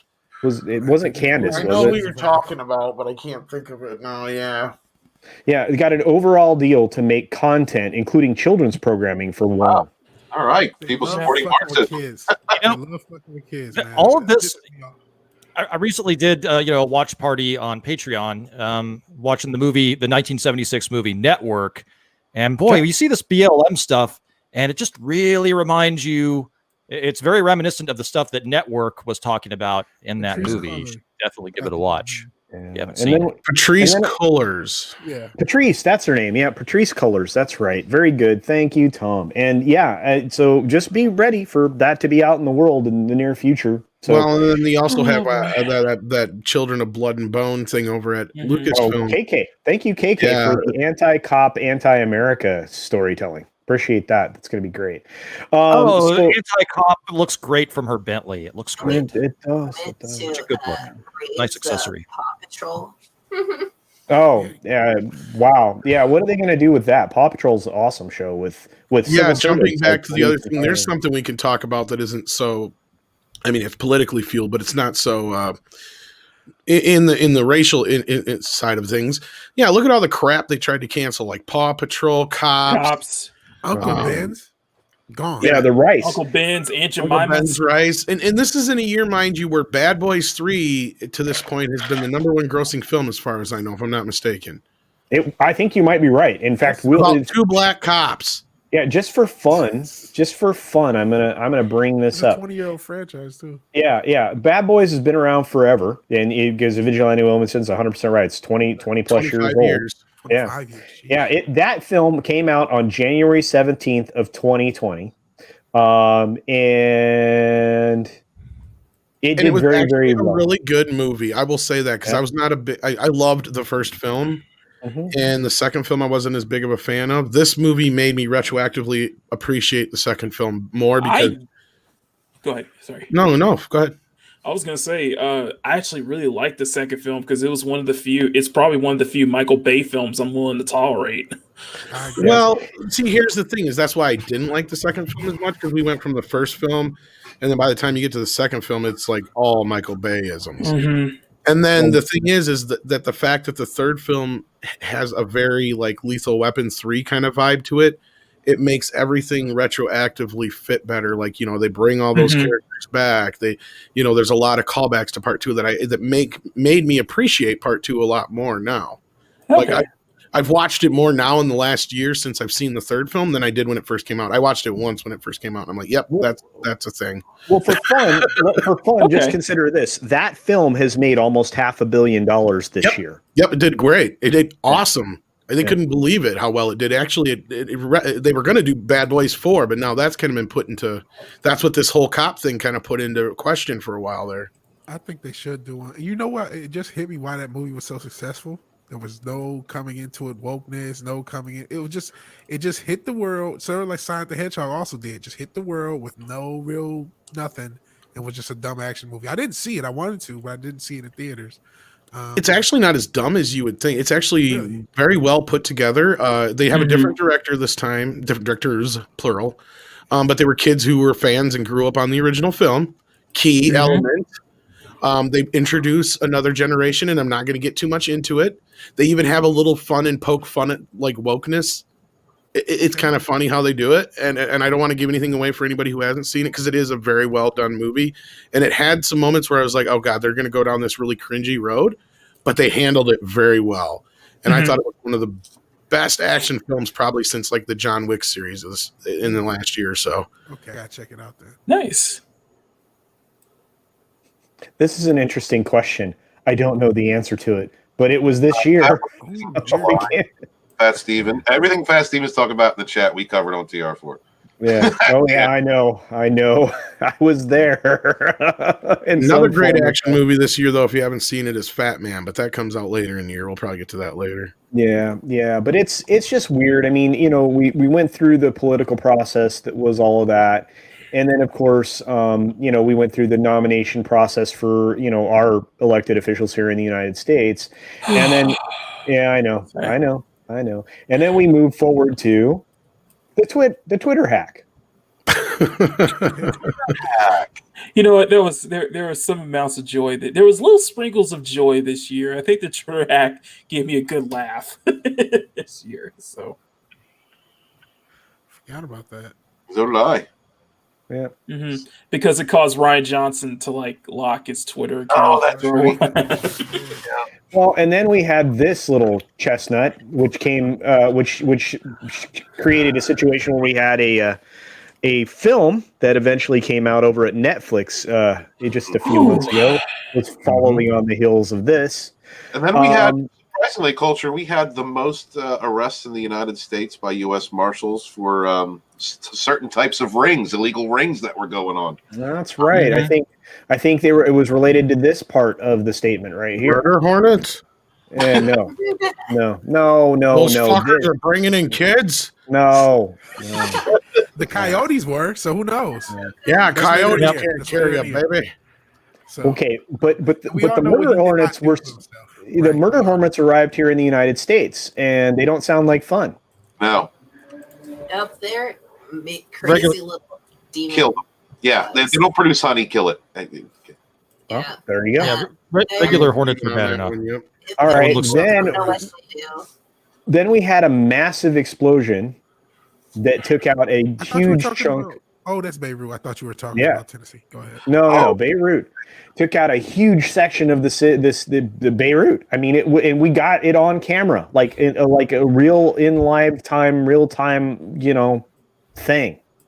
It was because insane. Beirut was due for a tragedy, you know, like. Well, it was terrible. I mean, I know, but yeah, it was awful. Sarcastic, but yeah, sorry. But they said it was a part of a fireworks factory circumstance. Yeah, it was fucked up. Yeah. It detonated. It detonated 2,750 tons of ammonium nitrate. Shit. Sorry, my language. Yeah, and they didn't have the real numbers on how many people died. 190 people at least. thousands of injuries. I No kidding. I hope they're taking their government to task on that, or whoever needs. What? Why did? Well, how did I would this think happen? it would actually probably be some kind of lapse in judgment on the behalf of somebody in the facility itself. Either it was things were not being up to code, or somebody was smoking a cigarette in the wrong fucking place. I mean, I don't remember the complete specifics, but I think that had to do with chemicals being stored with other chemicals that they should have been. there you go. So That would be regulation thing, you know. Mm-hmm. That's Yeah, just read your safety docs at the warehouse, guys. Read them. Let's look at the bright side here. I mean, if you weren't killed in the explosion and you saw it, it probably was an amazing fireworks show. If you could still hear or see, of course. Yeah. Yeah. Oh, a lot of it got caught on video, Wes. I know that. Yeah, I saw it. It was really something. Well, and then this is the same month that we got the second, I guess, superhero film. The New Mutants came out. Finally. At the same time after. Well, you said the word finally, and you're not wrong. This thing was delayed. If I can get this up on the screen. Damn near 3 years, I think, at that point. Yeah, at that point, 3 years. it's kind of like when you know you have to get a tooth pulled, but you don't want to have it done, so you keep putting it off, Right. Yeah. Eventually, you're like, "Crap, I gotta do it," and then you just gotta rip it, and you know it's gonna be bad. But Well, if that was the case, I would say I've not seen it, so I can't speak to its quality. I mean, I've heard mixed to mostly whatever on it. It's getting a 5.3, so that's middling ground for IMDb. That means it's it's about as expected. But I think the bigger reason for it being pushed back is Disney, and we all know that. I mean, because Fox would have been better off just dumping this damn thing way back when, right on the heels of whatever. And just got it out there, but they held it back on the request of Disney, and then Disney just sat on it. Yep. I don't know what the hell their reasoning for that was, and then they decided to wait until this situation to use it as a canary. I'm sure if anybody's watched their videos, you know what I'm getting at there. They just did it to test the waters, and it was this movie and that other movie they put out at the same time, that animated one. And when they saw that, they decided, no, we're gonna put Mulan on Disney Plus. Yeah, well, I don't know. Did they actually release the one and only Ivan in the theaters? Was that the one they did at the same time? I'm trying to remember. That was the only animated film I can think of. They might have popped in. I mean, they threw Onward out there, and that was before that. Yeah, well before that. So it had to have been the one and only Ivan, even though that is primarily listed as a Disney Plus release. But maybe I was just that, or I was calculating for Onward. I'll be right back. Yeah, and the other thing is too. I mean, you have you have one of Tom's favorite films that came out this year. That hit at the end of August on the 28th. And in fact, you did some amazing interviews. One of the better films this year, Bill and Ted. I'm assuming you're talking about. Yeah, Bill and Ted, absolutely. And I thought if you were gonna make a film, and I'm gonna pop it up here right now, if you were gonna make a film, this was a good film to chase. To chase a box office that may or may not exist. And this was a simultaneous release. So this went both to streaming and to the theaters. And it was arguably one of the more successful films of the year, too. It was. Yeah, absolutely. I liked it. It was very enjoyable. I bought it digitally, so I have it forever. Of course, on the same date, they also released... you got to put more sarcasm in your voice there when you say that. Me? Yeah, you don't own shit when you own it digitally, dude. You know that. No. I know. Yeah, I know. But, okay, so I have it digitally. And if I yoink it, then I guess I have it. I'm waiting for the 4K import, but yeah. That would be good. Yeah. I mean, I have it on digital, too. But this is also the same time, and this is... So, because I wanted to get some more pop culture into this conversation, and since everything kind of went digital, we have a pretty decent understanding of what these other things were. But on that very same day, a digital release for the retelling of a classic occurred as well. And that was one of my favorite stories, The Personal History of David Copperfield. Oh, I thought you were talking about Mulan. No, Mulan. No. But no, the personal history of David Copperfield was released in some places in 2019, but was actually wide released in 2020. And it was with this, it's not someone, it was with Dev Patel. It was with someone who didn't represent that particular period of time in England. So it had what you call that, race swapping, maybe? A version of David Copperfield, right? I believe so. Kind of interesting. So I found that peculiar, at least for August. So now that we've made it through August, let's. Oh boy, it's not over yet. Yeah. And we've skipped a lot. I mean, What about the Twitch deer girl? I don't remember when she was. There was that, and Birds of Prey was in February. Yeah, Birds of Prey was very early on, and I wanted to get back to that because I know at the end of this we're going to wrap up with Wonder Woman, and I wanted to talk about the few comic book movies that actually came out this year, because we will forget some of them, because Birds of Prey came out. You had books based on our AFK Bard's here twice. Awesome. Whoa. Yeah, it's pretty cool. But you had all of these different things that came out this year in several comic book movies. So let's see, what else do we have? Culture. I think you forgot one thing. Yeah. The absolute hilarity that was Daniel Kibblesmith's The New Warriors, which was back in March.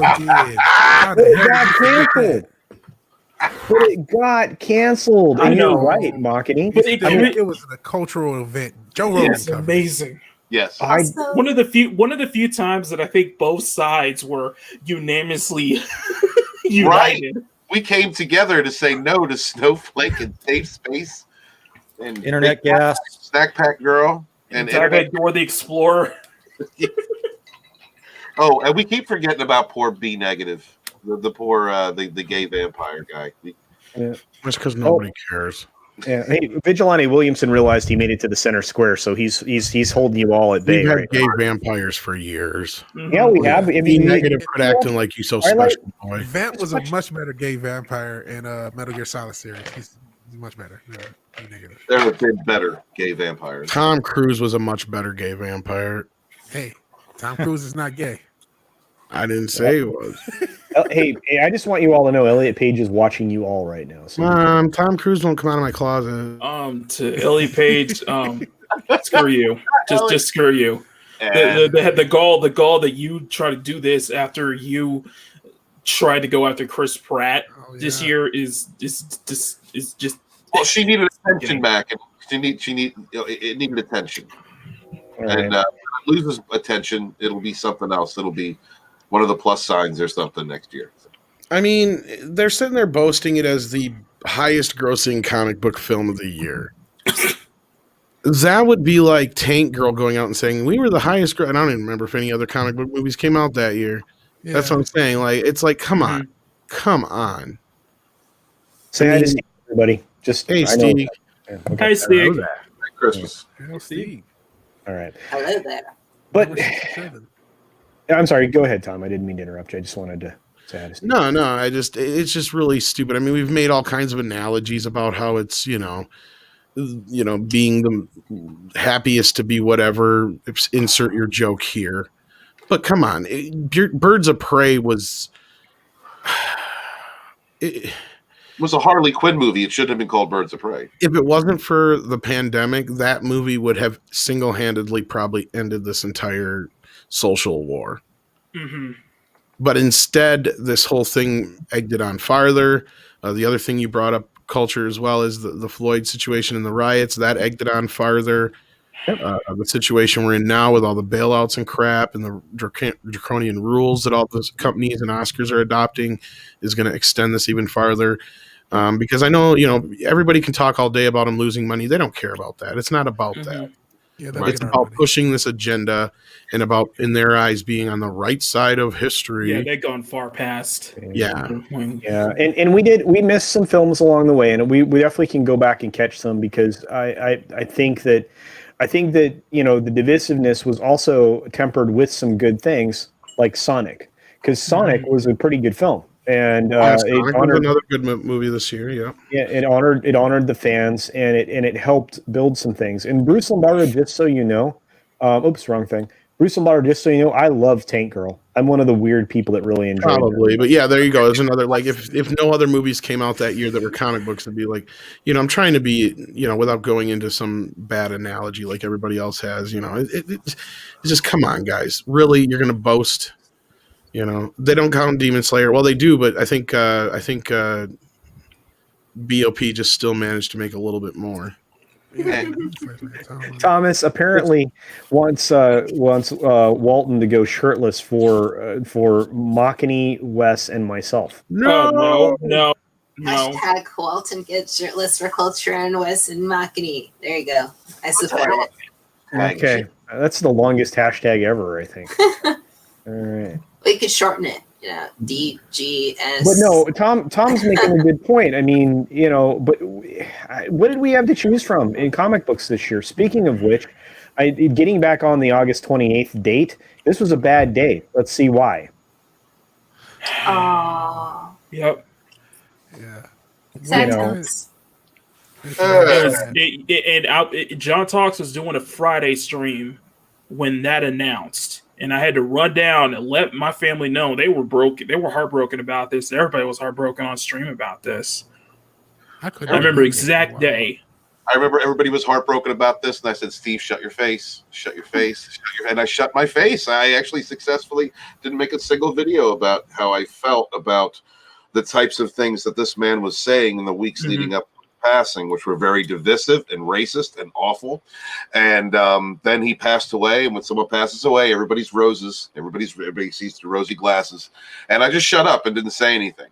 I think it's sad because in the aspect of the children that he did go and help, and the hospitals that he went to help, and that is mostly why I shut my mouth, because those were good things, good selfless. Well, I think, beyond, the whole iconography of Black Panther, people forget that this guy did all kinds of other stuff. Yeah, absolutely. Going to your point, Stephen, is like, it went way past him being a Marvel icon of any kind. I mean, this guy has been in several films, Oscar nominated, never heard 42. A real bad thing about him. Absolutely. I mean, didn't he win? Yeah, didn't he win for that? You're right. 42 was so good. Oh, man. I think he did win for that now that you mention that. Yeah, so like Oscar winning, I should say, I believe, if I'm not mistaken. So yeah, I mean, the guy was a true Hollywood star. I mean, he rode the line. He made sure that his definitely did. Defund the police. Yep. White man bad. Yep. Yes, he was. Yeah. Well, then of course we had the West Coast wildfires because we needed our own to compete with. Oh boy! Yeah, and that turned the sky orange, and there's several streams of me with orange sky bad behind me. Wes, how was the fires, bud? Yeah, well, luckily I didn't have the actual fires. I just had the benefit of having all the smoke come here. So, hey, Wes, how did it feel waking up on Wednesday knowing that you're in the set of Blade Runner? It looked like freaking Blade. And even in Oregon, what was worse than even in Oregon, it was all red sky versus our orange sky here. Yeah, we had a smog warning all the way up in Washington, and it was bad too. And I was just like, I can't even imagine the further south you go, because like it was kind of like, in the morning when it's kind of foggy and you could kind of like make out the like next block, but it was just like, it was awful. And I live in a forested area, so it would like come down in the morning and like get stuck underneath the trees and stuff. Not good. Now, our wonderful Governor Newsom looked at these fires and he said, "I'm going to ban gasoline automobiles over the next in about 10 years." You have such a wonderful governor. He's Nancy Pelosi's nephew, by the way. Absolutely amazing. Nancy Pelosi's nephew. You're pronouncing Chairman Overlord. You might miss me, California. Let's not forget. Thanks for bringing up Pelosi. Let's not forget the two instances of the hair thing. What was it? One of it was the hair barbershop incident, which blatantly called out the absolute hypocrisy. I forgot what they was. They ratted her out. She's like, I got set up. I don't care what you call it. It's a setup. And thankfully, somebody took a dump on her driveway. So, you know. That was Gary. I was going to say, was that Gary? That was Gary. You're my hero, sir, or ma'am, or whatever. I don't want to assume your gender. Did you the never hero know that you're my don't deserve. hero? Maybe Oh, sorry, not kidding. Maybe it's a random homeless person, but either way, thank you. Yeah, Thank you did for the public memes. service for the world. Yes.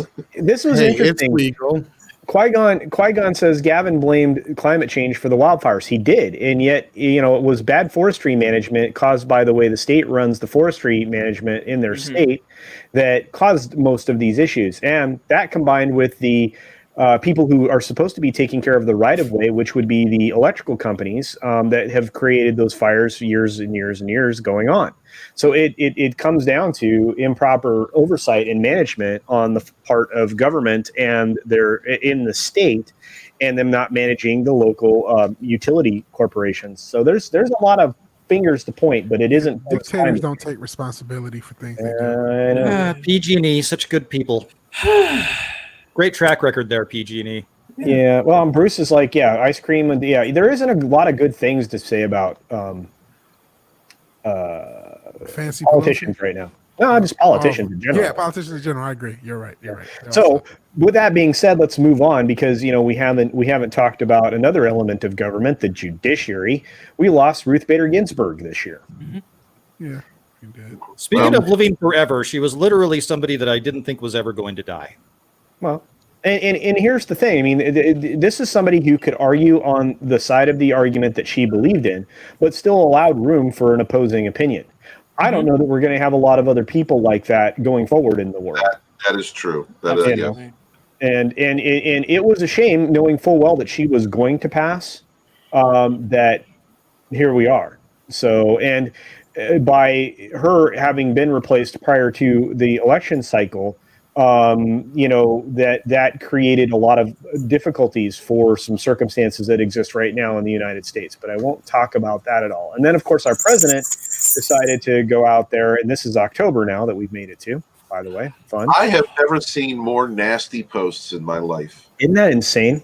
It's not like this was Hitler, right? Which a lot of people, and I just said the word out loud, probably just get my stream killed. But, Dang it. I think you said Schmittler. Thank you. Hitler?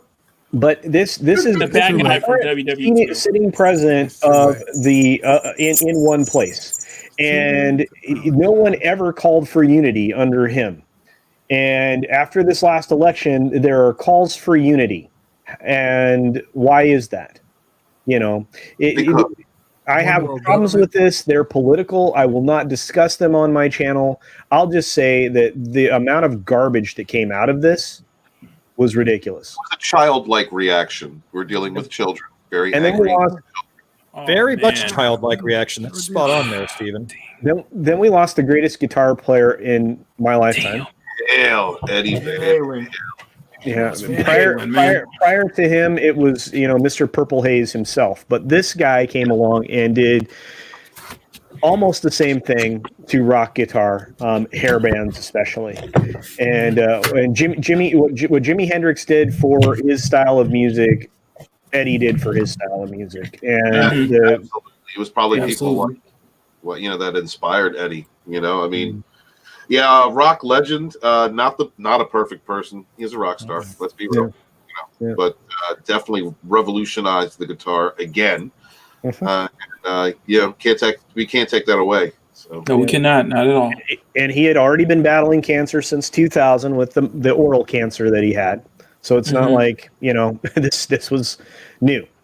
So then this happens, which I'm not going to talk about. Then this is. I don't think it did happen, but that's okay. They're still debating whether that happened. Yeah, right. Exactly.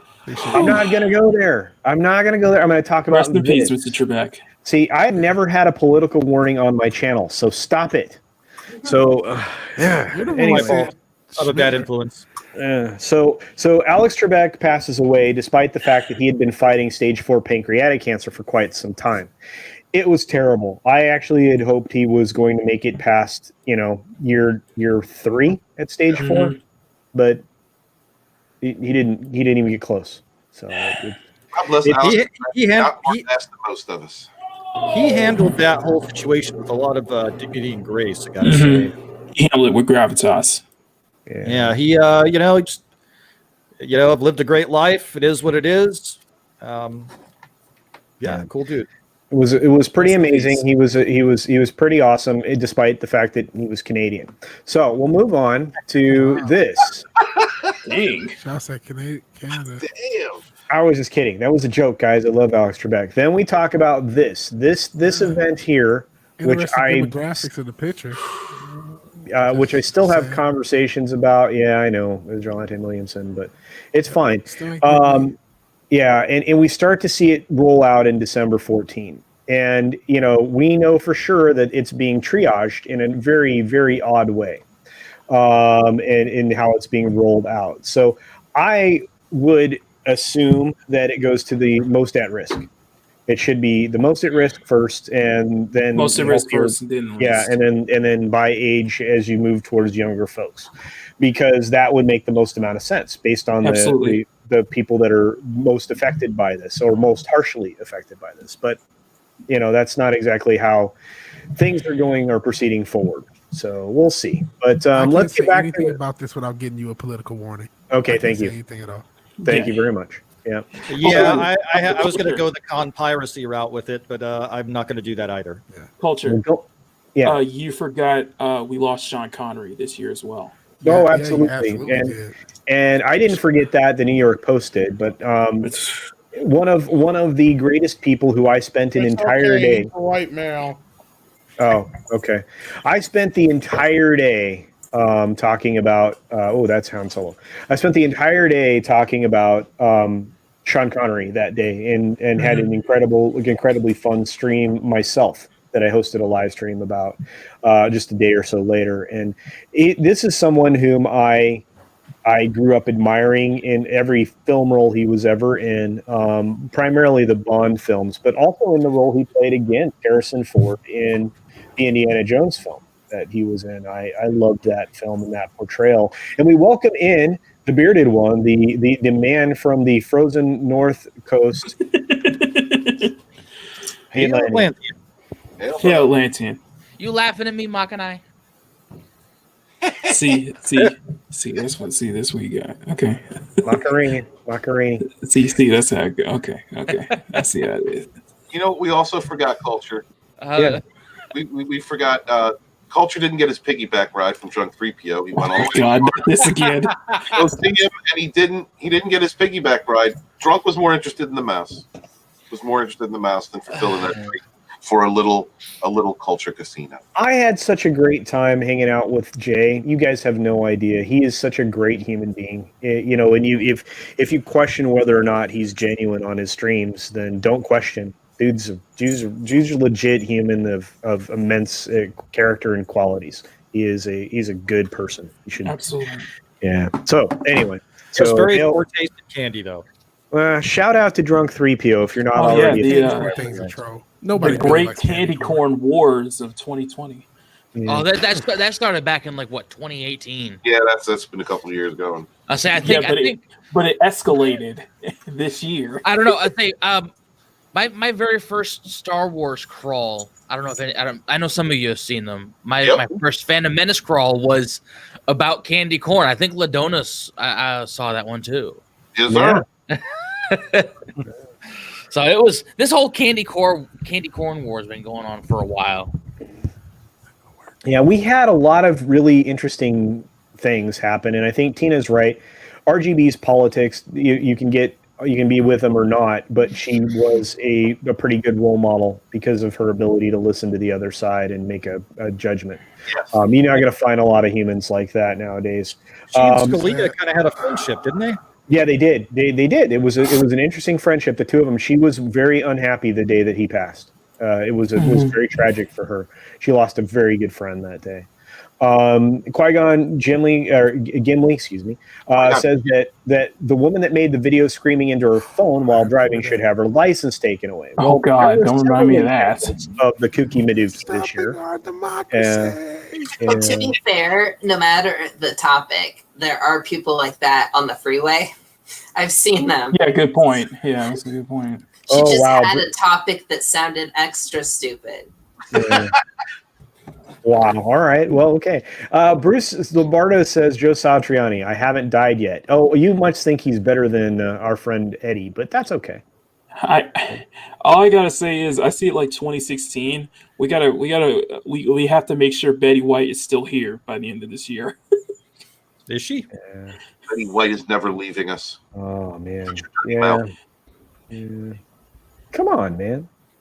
Come on, man. Oh, come on, man. Talks blew up, man. His Yes, channel. he did. Christina Dardone says a super chat says expect to see more woke garbage and censorship thanks to the current elected folks that are elect. Whatever the name is, and the media defending them. Hey, Tom, do you want to speak to this? This is your wheelhouse. Well, I did kind of earlier. That's kind of what I was hinting at. But yeah, that's what I was saying. Like this, it's not about money. It's about politics. It's about virtue signaling. It's about, putting their name in the history book in some way that they don't realize that. Sorry, Christopher Columbus. Leif Erikson was here first. It's Hey, not Culture. about the money, it's about sending aid. I gotta go ahead and set up. I know. I know. And Makini stream's getting ready to go here soon. So guys, you guys are absolutely invited. So yeah. And they're a lot of fun. It's cool to see the art. The man is talented, and he usually has talented guests. So thank you, Makini, for joining us today. Absolutely. You're a good dude. Appreciate you always this year for supporting each and every one of us. Your French girls, please. Sure. Actually, you know what? I'm going to blow you up so that you can show everybody who you're focusing on in today's stream. This is going to be good. It's a warning. And content warning. It's a warning. Content warning. You're blind. I'm sorry. I apologize. But you usually I denounce white supremacy. But you usually put up. Oh my God! What the? No. Yeah. What the hell is that? You should look at the thumbnail. I have the sketch for it, so is it's that much for World better of Warcraft? Why is he smiling about not having any hair? It's ma'am. That may be a misgender moment, Tom. So yeah. Sorry, it's ma'am. So I thank you. I denounce white supremacy. Yeah, sure. I'm sorry. I am white supremacy. No. Oh, You have boy, to be Tom. anti-racist. I'm anti-racist. Are you anti-racist? I denounce human supremacy. I think everyone. Dolphins are smarter. Everyone that well, that's probably true, Vigilante Williamson. But I think everyone can unite around anti-racism. I think everybody can unite around that. And there's a handful of people. No matter where It depends on what the definition of where it's coming anti-racism from. is. Anyway, I gotta get going, guys. I will hope to see you all there. Okay. Later, Mac. All right, much love. All right. Yeah, there's a lot of malarkey going on. Sean Connery, I'm sorry. I did want to talk about him at length, and I think we did. R.I.P. Alex Trebek. I'm trying to catch up with everybody. I don't hate Canadians. You know that, Fat Steven. I even sent you a Christmas present, so don't even go. It's not even a real country anyway. Well, I'm from Michigan, and I do hate Canadians. I'm joking. I don't. Oh my gosh, just another red shirt. This is bloody brilliant. I'll take Class Axe for 500, Alex. R.I.P. God, what a great chat message. That's so good. Yeah. Oh, you guys are such good humans. Oh man, see you, I daily. thought he came to join. Yeah, no shot for me. No, thank you. Culture avoiding politics in the year 2020 year in review stream. Seems like a darling, but no kidding, dude. Oh my gosh, Tina, you nailed it. That is 100% right. It is. It can be difficult, especially this year. Murder rates went up in big cities. And big cities that had particular politics seem to have more bullets. I think. It was due to the virus. That they were all virus fatalities. Funny. All right. Yeah. Vaccination is aggravated manslaughter. Possibly. That there's an argument to be There goes made. the political warning. Yeah. No. There could be. Yeah, I did it to myself. Is what you're saying, there, Vigilante? Yeah. But I'm saying that it's quite possible that it could be considered as such under certain circumstances. I'm not saying that this particular vaccination. I'm saying that, the things that certain doctors that submitted prisoners to and people who were unwilling, Dr. Mangala, such stuff like that. Salk actually theoretically committed crimes at the point in time that he was doing what he was doing. So, and we all think highly of him now, right? So, and everybody's like, what is he talking about? Polio. So anyway, he was experimenting on himself too, didn't he? Yeah, but he subjected it to other people. He was doing experimental treatment in a violation of the Hippocratic Oath amongst many other things. But right. It is what it is. And Tina's right. Drunk 3PO for president. I would actually vote for Jay. I really would. I really would.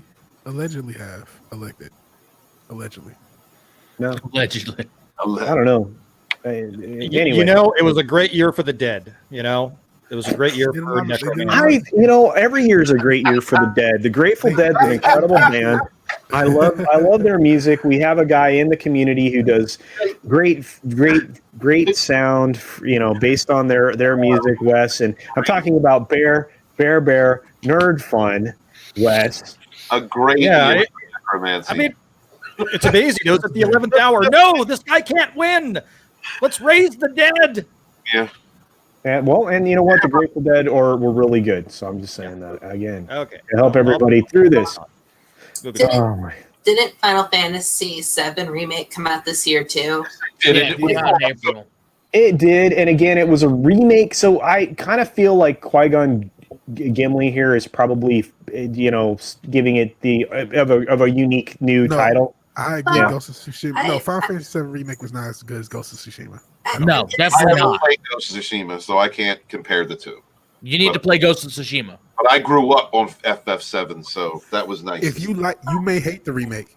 Well, I was going to say the story itself is I feel like is setting it up for like a change of, because like it basically, I don't know, to sum it up, because you've had long enough to figure out the story, but it makes it sound like it has a timeline that has been altered. Mm-hmm. And because of that, events are happening differently, and it sets up the idea that in the next parts that they will release, there'll be things even more changed or whatever, which to me, being a fan of the original, I find really exciting, because it's kind of like a what if, world. So, a what if scenario. And then, of course, you have people on the other side getting angry, like, it's not a true remake if they're changing the story. It's like, I'm in the middle. I don't mind them changing the story. I just didn't like how they did it. I thought it was so lazy and terrible, and it makes me fearful going forward. But there were a lot of good games and a lot of potentially good games that came out this year. And contrary to a lot of opinions that everything was bad, because we were subjected to one in particular title that was just awful. And it was a Naughty Dog special. It was like it's what the Naughty Dog leaves in the lawn, right? And and that's exactly what happened with what could have been a great sequel, because they destroyed us with the story, and they lied to us. The Last of Us Part 2 is like a microcosm of everything that we've been seeing, especially in 2020. Here you had a game that was beloved by people, and then it was changed and made to attack its original fan base with the story elements. And then you had the people in media and the shills that come out and celebrate it and call it a 10 out of 10. And even though the type of reception that it received, and then the fandom itself was attacked for having a problem with the game that they had been waiting for. And then it got awards, and then it got patted on the back. And everybody involved in the Druckmann, everybody got awards. So to me, The Last of Us Part 2 is kind of a reflection of 2020, and as far as how things were changed, represented or misrepresented, how the reaction from fans, and then how the fans were treated by the representation. And then the people ultimately who were responsible were patted on the back anyway and let go of any grievance. As a matter of fact, didn't Druckmann fail up? Oh, yeah. Yeah, in my opinion, yeah. In fact, he was brought in and replaced the original writer of the original story. That's how bad that was. And that was a female, by the way. He replaced a woman. Oh, a successful female who he fired. Yeah. Oh, wow. Because she didn't want a woman beating the hell out of a man in a game previous. Yep. Yeah. Yep. Go ahead.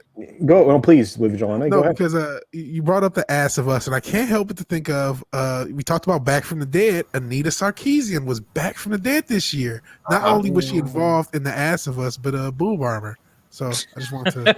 Yeah, no, you're right, but her irrelevance was redemonstrated all over again and quite abruptly in both circumstances. Yeah, well, I'm impressed by trolls. Sometimes heels. I'm a wrestling heel fan, so when I see a good heel, I get a little like, okay. Well, she's a heel for you, and she probably doesn't wear them because patriarchy. But look, you can see that WW. No. WW84. We have a meme that was produced by our lovely fat Steven Seagal. Thank you for sharing that with us, my friend. That's a not quite the representation that I think they were going for, but that seems to work out. And Tom's going to have to step out here pretty quick, guys. So Tom, do you want to put any wrapping on like movies or anything as we draw this year to a close? Fortunately, not that we haven't really already discussed. I had fun hanging out with you guys. I appreciate it. Man, I appreciate your time. I can't believe you had the time for us today. There's always something I should be doing, but hey, Well, you're a good dude, and I appreciate it. I appreciate all your time. If you guys don't check out Midnight's Edge, well, everybody here does. I haven't seen anybody in the chat that doesn't hang out over at Mead or Midnight's Edge. You know who I'm talking about. You out there listening, you ain't checked out Midnight's Edge yet. What is wrong with you? And if you haven't, please do so. And I know that RR will help me out and put obviously Mead and Midnight's Edge up in the chat, in the links if you're not already subscribed, just to do me that favor. I'd appreciate it. And thank you all very much. I don't put Tom up on a pedestal too much because I know he doesn't like it, but considering all the different friendships that have been made, all the channels that have grown, all of the people that have been supporting each other and building channels, Tom's attached to Midnight's Edge, man. Like, he's busy, and he has had the time to come around and hang out with all of us, come on our channels, just basically draw attention to us, give us shout outs, let us come on Midnight's Edge, Midnight's Edge After Dark, and hang out. And we really appreciate that, Tom. Thank you very much for being a positive force in this community over this last horrible year. Love you, brother. Yeah. Tom, I got a reputation to uphold here. I know. But I'm going to say good things about you too, and I just say thank you very much. You have been just a dynamo when it comes to helping out everybody else, like Steven said, and I have to say I thank you very much for your support of my channel and all of the help that you've given me. So thank you, sir. You're a good dude, and I appreciate that Andre allows you to be shared with everybody. So. Yeah, I'm his cuck or whatever. Yeah. No, he just pimps you out, bro. No, I appreciate it, guys, and but yeah, I'm no different than anybody else. I live in my mother's basement, just like you guys. Hail, brother. I know that's not true. All right. Well, thank you, Tom, for joining us. You're the man. Do you want to say anything, promote anything on the way out the door? If you do, please do. Kumquats. Really? You like them? Oranges, or are they little orange grapes? You tell me. Very good. Oh, man, I love Tom so much. And he poofed. He went, see ya. All right, guys. Well, that was Tom leaving us. So we lost the one thing that we had on the panel next to my house. Man. Whoa, well, damn, bro. Look, everybody got Atlanteans here. Vigilante. I'm just teasing. Yeah. Oh, my gosh, it's a joke. Don't be so sensitive. AFK bar? No, AFK is awesome. How do you feel about that? Everybody else knew I was joking, and then you, the guy who can't shave, decides to get all upset. Wow. So Fenrir Fire says, "Hail, Betty White." And let me tell you, that's the truth. Betty White is indomitable. She's indestructible. She's awesome. So, Jeffrey Turner popped by. What's up, Mega Jetty? What's going on? Dropped in to say hello there. Well, thanks for popping by, my friend. Yeti Cast is saying something that I think we all can agree on. I miss the days when people could disagree and remain friends. Well, I can disagree with any of these people, and I disagree with Tom almost every single time we talk, at least once. And we still get together, hang out. We're still friends. Yeah, I like Wonder Woman 84, and I'm still on the panel. So how about that? That's okay. Like what you like, love what you love. We live in that. We live in this world. We live in this world, and I'm even friends with this guy, and he and I disagree like regular, and I still support my man, Betty White Christmas. I discovered America in 1960. Well, Thank you, Larry. I appreciate your discovery, and I appreciate you being a channel member. You're a good dude. Speaking of channel members, Fenrir Fire has become a member of the channel. Thank you so much, Fenrir. You're a good man. Change the channel. Yeah, no kidding. Burn it with fire. Oh, that must have been when Makani was going out the door with that picture of the person that he's drawing today on his draw stream. So, guys, that's going to be starting up pretty quick. So, check it out. Check it out. Books. Check them out. Let's see. Oh, Forbidden Ruin showed up. What's up, Forbidden Ruin? Good to see you, man. Appreciate it. Intentional patches of baldness. Now, that's an interesting hairstyle. Like our friend Kai, it's a choice. It's a choice. Yeah. Oh, hey, somebody used one of my emotes. Cool. Thanks, Fenrir Fire. Nobody uses those. I went to all the trouble of creating them, and people finally found them. So it's pretty cool. So, to be fair, I didn't even know you had them. So. Oh yeah, I built emotes. I'm going to develop some more. I really appreciate it. So. We love it. Who else we got? Man, everybody's popping in. I really appreciate it. Yes, I agree with you on that statement. Yeah. Oh, yep, and definitely the money one. Yeah, there's some cool ones there, guys. You can play with them. I've always said, they're there, but nobody uses them. Rolling Ginger Ravenson's something overtly political, but I'll read it anyway. Thank you, Kate. It's Marxist, CC. The correct response is, who's pro-racism? Give the burden of proof to the crazy people. Well, there you go.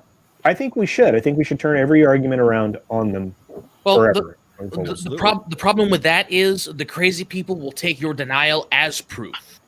That's right.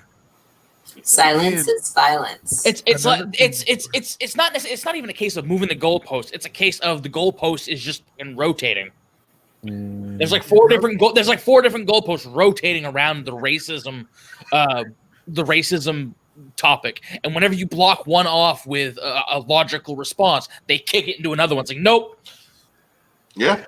Oh man, but moving along from that, because I want to avoid these subjects. And I appreciate you being here, Atlantean, most of the time. Anyway, Andre Enrico says I'm teasing you, Atlantean. I'm teasing you. Andre Enrico says Warner Brothers just announced Wonder Woman 3 with Patty Jenkins and Gal Gadot. Awesome. That's because like Tom said earlier, it's because they're not getting the traction on the movie that they'd hoped for. Yeah, that used to be a sign of confidence, but it's not. No. And this is funny. Jeffrey Turner, Mega Jetty 1 says, I'll take horse semen for 1,000. Fake Sean Connery, Celebrity Jeopardy. I know I loved those when they did those. I'll take swords for $1,000. Yeah. It was supposed to be S words. It was very funny. God, those are so good.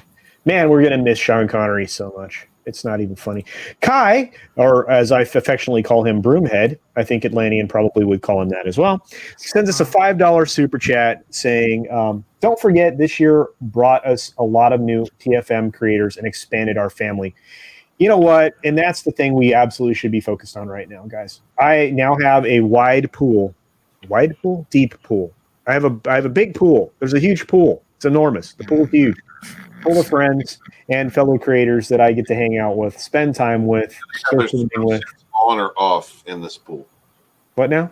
Are there swimsuits on or off in this pool culture? Optional. I'm not going to any pool with any of you people at all. Regardless. I love you guys. How did I get it? How did I end up? You want to see my body? Come on. Jeez. How did we end up with nudity again, mutual. Steven? It's Steven. I'm asking. And at least Cavatinho Che follows that up with, if you're going to inject anything in your butt, make it Walton's Premium Blend. It's over. That joke's over. 2020's over. It's not over yet. That's one part of 2020 that's going to follow us into 2021, man. Embrace it.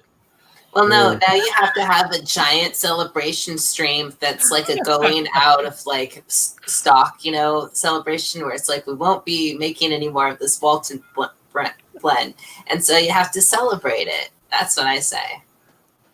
All right, so people need to start stepping out, and of course we have other streams to go to. We have to go check out Machini's stream. Many other creators are doing their thing. A couple folks I know that got caught up in doing some other stuff, so they weren't able to join us today. My friend, we have a lot of people to acknowledge in the chat, but before we do that, I want to give everybody an opportunity to give their sum up of 2020 and their hopes and dreams for 2021, but their reality as well. And I will start, and this is going to be out of order, guys, so I apologize, but it's an order of desperation to leave us. And I will start with Wes Moody of the Wes Moody Webcast, our own version of Joe Rogan, who is a great friend that I appreciate and love hanging out with 2 or 3 times a week. So, friend, give us your thoughts. Absolutely. Well, 2020, I try to look on the bright side. So let's, hope for the best, expect the worst, and plan accordingly. I am Wes Moody of the Wes Moody Webcast. You can find me at youtube.com/Wes Moody Webcast, where I toil in complete obscurity. I'd appreciate it if you'd give me a look. I talk about current events, pop culture, occasional conspiracy theories, occasional car talk, gaming streams, and I will vlog about whatever the heck I want to. And don't forget to ring the bell for notifications. The 2 people that consistently dislike my content have rung the bell. And they're also subscribed. So hope to see you there. Thank you. But Wes, before you leave, I know you're going to tap out. Give us your thoughts on 2020 and your hopes and dreams for 2021. Please, just 2 minutes. 2 minutes. Okay. Well, do you want me to sugarcoat it or do you want me to be real? Be realistic, please. Unfortunately, I think that 2020 is just a warm up for 2021. So prepare yourself accordingly. Hope for the best, expect the worst, and build up your networks of amazing friends like we're doing here, and bone up on any skills that you have, and just keep a positive attitude. There you go. Okay.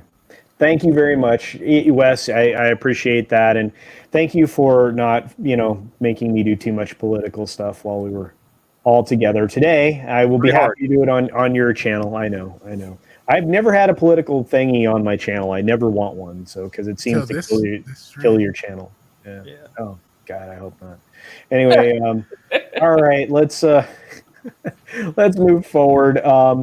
Thank you, Wes, for hanging out with us. You can step out if you want to. You're a good dude. Be sure to subscribe to my friend Wes Moody, Wes Moody Webcast, also known as our version of Joe Rogan. So thank you so much, Wes. Appreciate you, bro. Absolutely. We'll see you guys later. Thank you. And subscribe to all these amazing people on the panel. The best panel on YouTube for, of course, the best chat on YouTube. Thank you, my friends. Yeah. And it wasn't really that. It was me poking fun at everybody. But, yeah, I guess so. Everybody else. Look at it. I now I'm the villain. How did I turn into the villain? In 1 year, I went from... live long enough to see yourself become the villain. It's terrible. Look at this. Everybody's playing with the emotes now. This is funny. This is great. This is a good statement here. I like this. Ruth Korean says, the world has become so comfortable with its echo chamber. Disagreement and discussion has become a pastime. Time to get discussion mainstream since it will lead to creativity. Absolutely. Think about everything that we've created and what we will continue to create as a community because of the disharmony that we have right now. The opportunity to bring into the world new ideas and new ways of delivering them. I think that's going to be good. Does anybody else want to wind down, get to a point where we say goodbye to everybody since we have so many other things starting up? I think we're ready. Does anybody else have anything else they want to throw out there? We didn't get to some stuff, but that's because the year was full of a lot of yucky stuff. We didn't talk about Wonder Woman before, which I kind of wanted to get everyone's opinion on because I know I'm the only person on Earth who likes it, and I know it's filled with flaws, but I kind of wanted to see what everyone thought on that. That's the only thing I was in. Oh shit, it went to me. Wasn't expecting that. That is my man. But yeah, is this the ending plug time? No. I was checking out your James Bond. Yeah, because I brought out the Sean Connery pop. Yeah, I love that thing. I will show that off, man. That's awesome. Yeah. That is awesome. I like that. That the Funko Pop could fit here. So as we did this stream, I learned innovation. I'm probably going to switch out things. Put a Funko up there. That'd be awesome. You're going to switch out Funko Pops every so often. Yeah. So he's got he's got more of them. He's got more of them. All right, so that'll be great. All right, so go ahead, throw it out there. Let's talk about it. Oh, Wonder Woman 84. So no, I get why everyone hates this movie. It's completely flawed. It's incredibly flawed, and it's mixed, and the visuals suck. Like they there's no other word for it. They suck.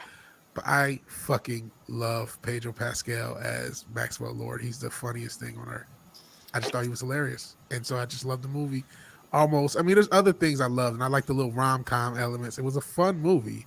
It just was very flawed. But like, if you turn your head off and watch, it's too long, and they could have edited it at all. I mean, any editing would have cut that movie down to like an hour and 40 minutes, which would have made it a much more manageable and probably more well-liked movie because it's for normies. It's not, and I mean, there's some wokeness. I understand all the criticism, but I had a fun time with it.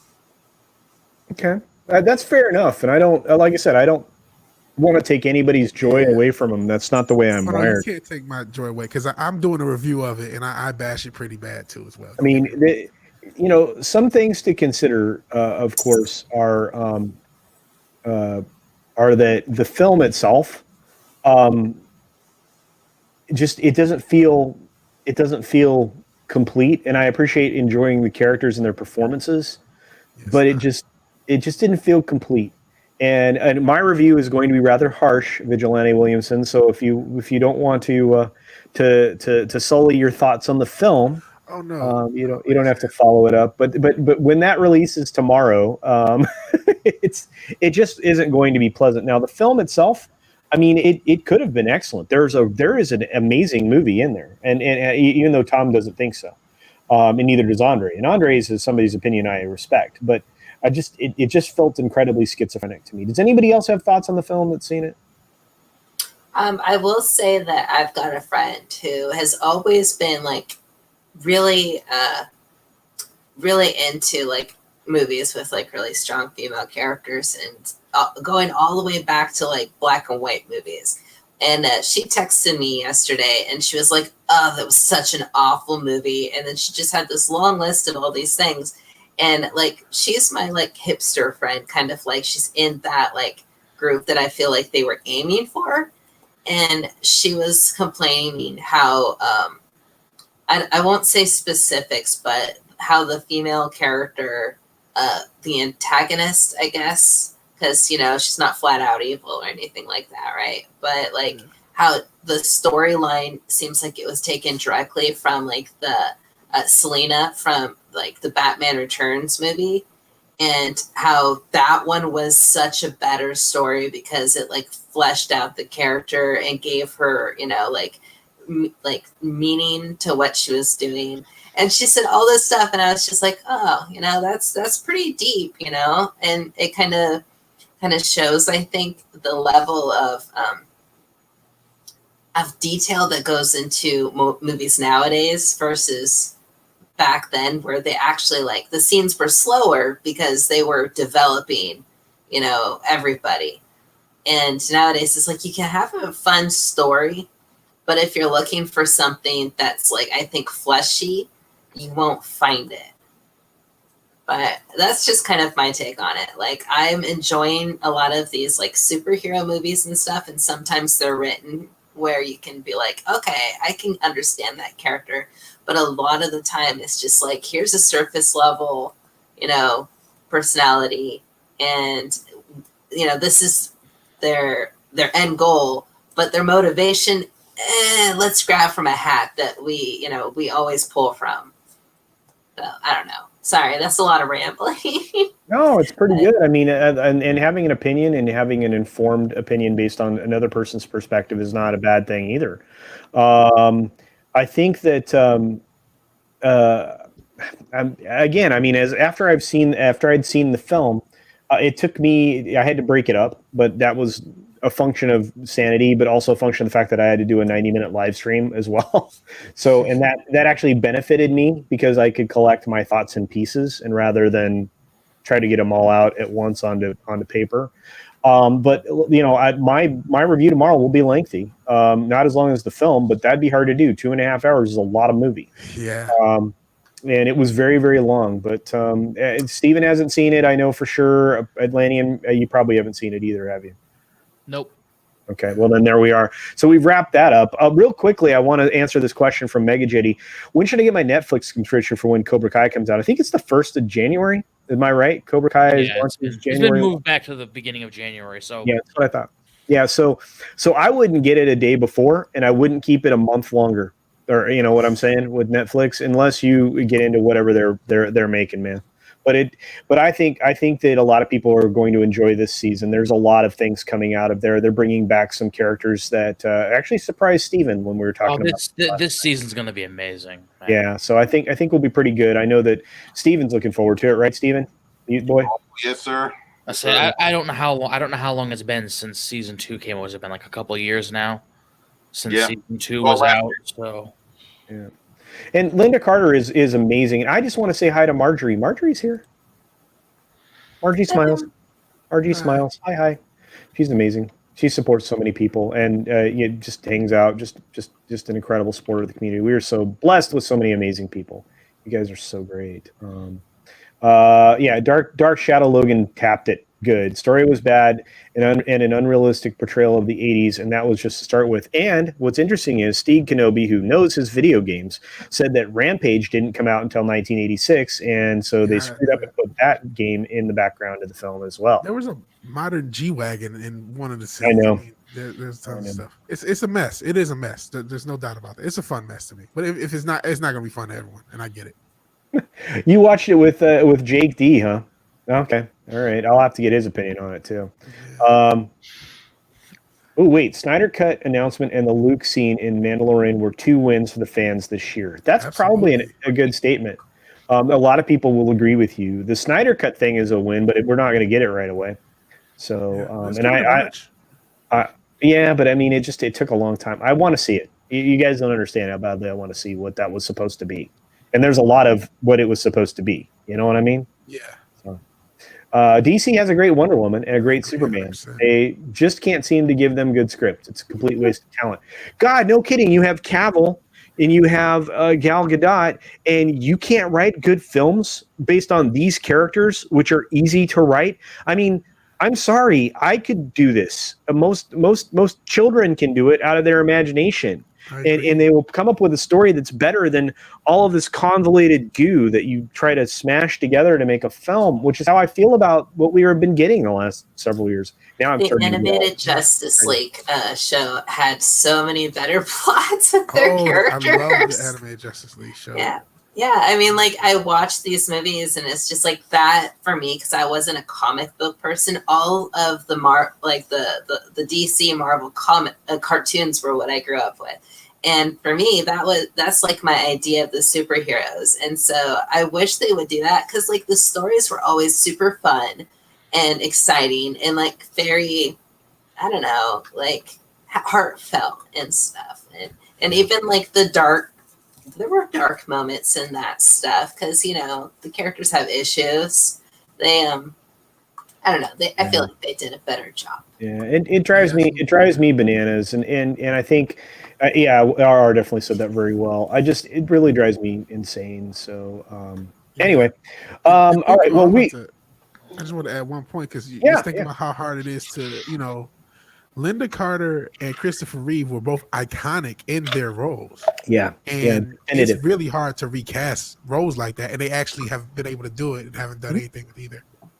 I know, isn't that terrible? Oh my God, that's one of the best points ever, Vigilante Williams. That's almost like you have the original cast of Star Wars, but you never have them all in the same scene. Yeah, sort of similar to that. It's like you have an opportunity to do something really good with what you have, and you just don't. And it's like, why? I mean, like, what logistically, like, what stopped you from doing something like that? Oh, God. So painful. And here's the thing. Jeffrey Turner says he has a Wonder Woman story where the Amazons are evil, Paradise Island is their prison, and Diana is their pawn to take over the world, and she has to learn the truth and oppose her Amazons. That's an awesome film. That story. They would That's never a great story for obvious reasons, unfortunately. That is such a good story. Oh my God, it's so great. By the way, for 20 some minutes of this film right at the beginning, you are paying attention. Yeah. I'm just saying, because because they overcome a lot of bad storytelling with a lot of action.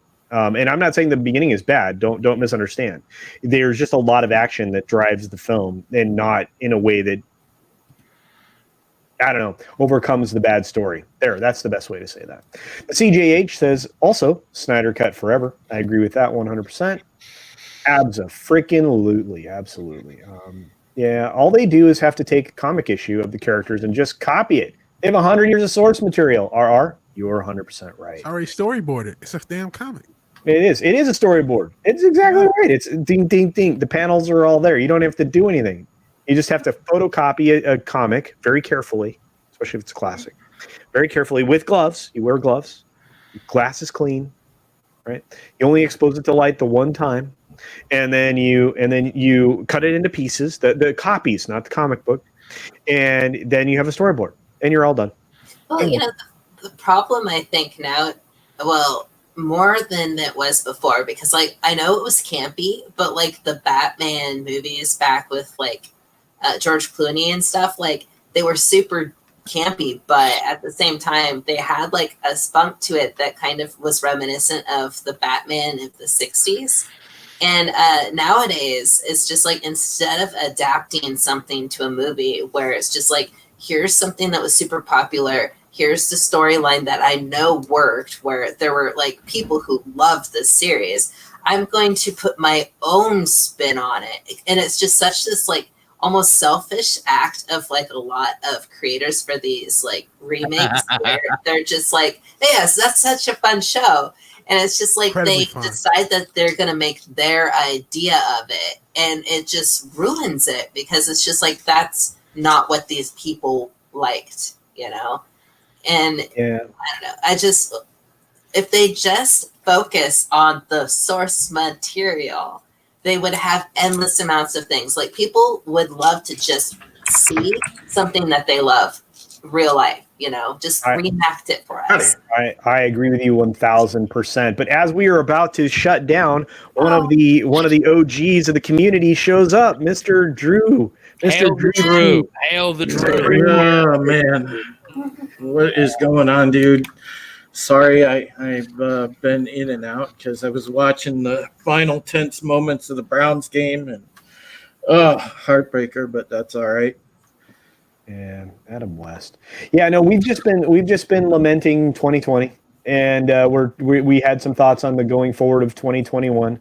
In fact, I think we let Vigilante Williamson got through his, right? Wait, I didn't get to my 2020 thing. I talked about Wonder Woman. No, do that. Yeah, you forced us to talk about Wonder Woman. Oh yeah, I'm sorry. Which was probably way worse. I apologize. No, thoughts on 2020, thoughts on 2021, and promote your channel, my man. Okay, I don't want to be pessimistic, but 2020 was. Wes said it right. It was just the beginning. I think 2021, any and every conspiracy theory that you have ever heard may come to pass. Completely nightmare scenario, like the end of a movie. So yeah, I could think of a complete nightmare scenario. So I hope I'm wrong. But I think 2021 and going forward is just going to get worse and worse and worse. And we will actually look back at 2020 lovingly, like, oh, remember we were just worried about that because of how bad the future would be. That's my prediction, unfortunately. So yeah, please watch my channel. I hope you guys enjoy it. I am at like 116 subs, which I don't know how I got that many, but I'm close to 120, and I like those round numbers. So if 4 of you are willing to sub, I would appreciate it. The rest of you can just say, hey, I hate the weird guy in the mask. But if all I need is 4 of you, I would appreciate it. Please. Yeah, guys, please do subscribe to Vigilante Williamson. I really have enjoyed his company and his takes on things, and his channel is very good. So, for an up-and-comer, a newbie, he needs subscribers. Please help him out, guys. I appreciate it very much. Please very, very much. All right.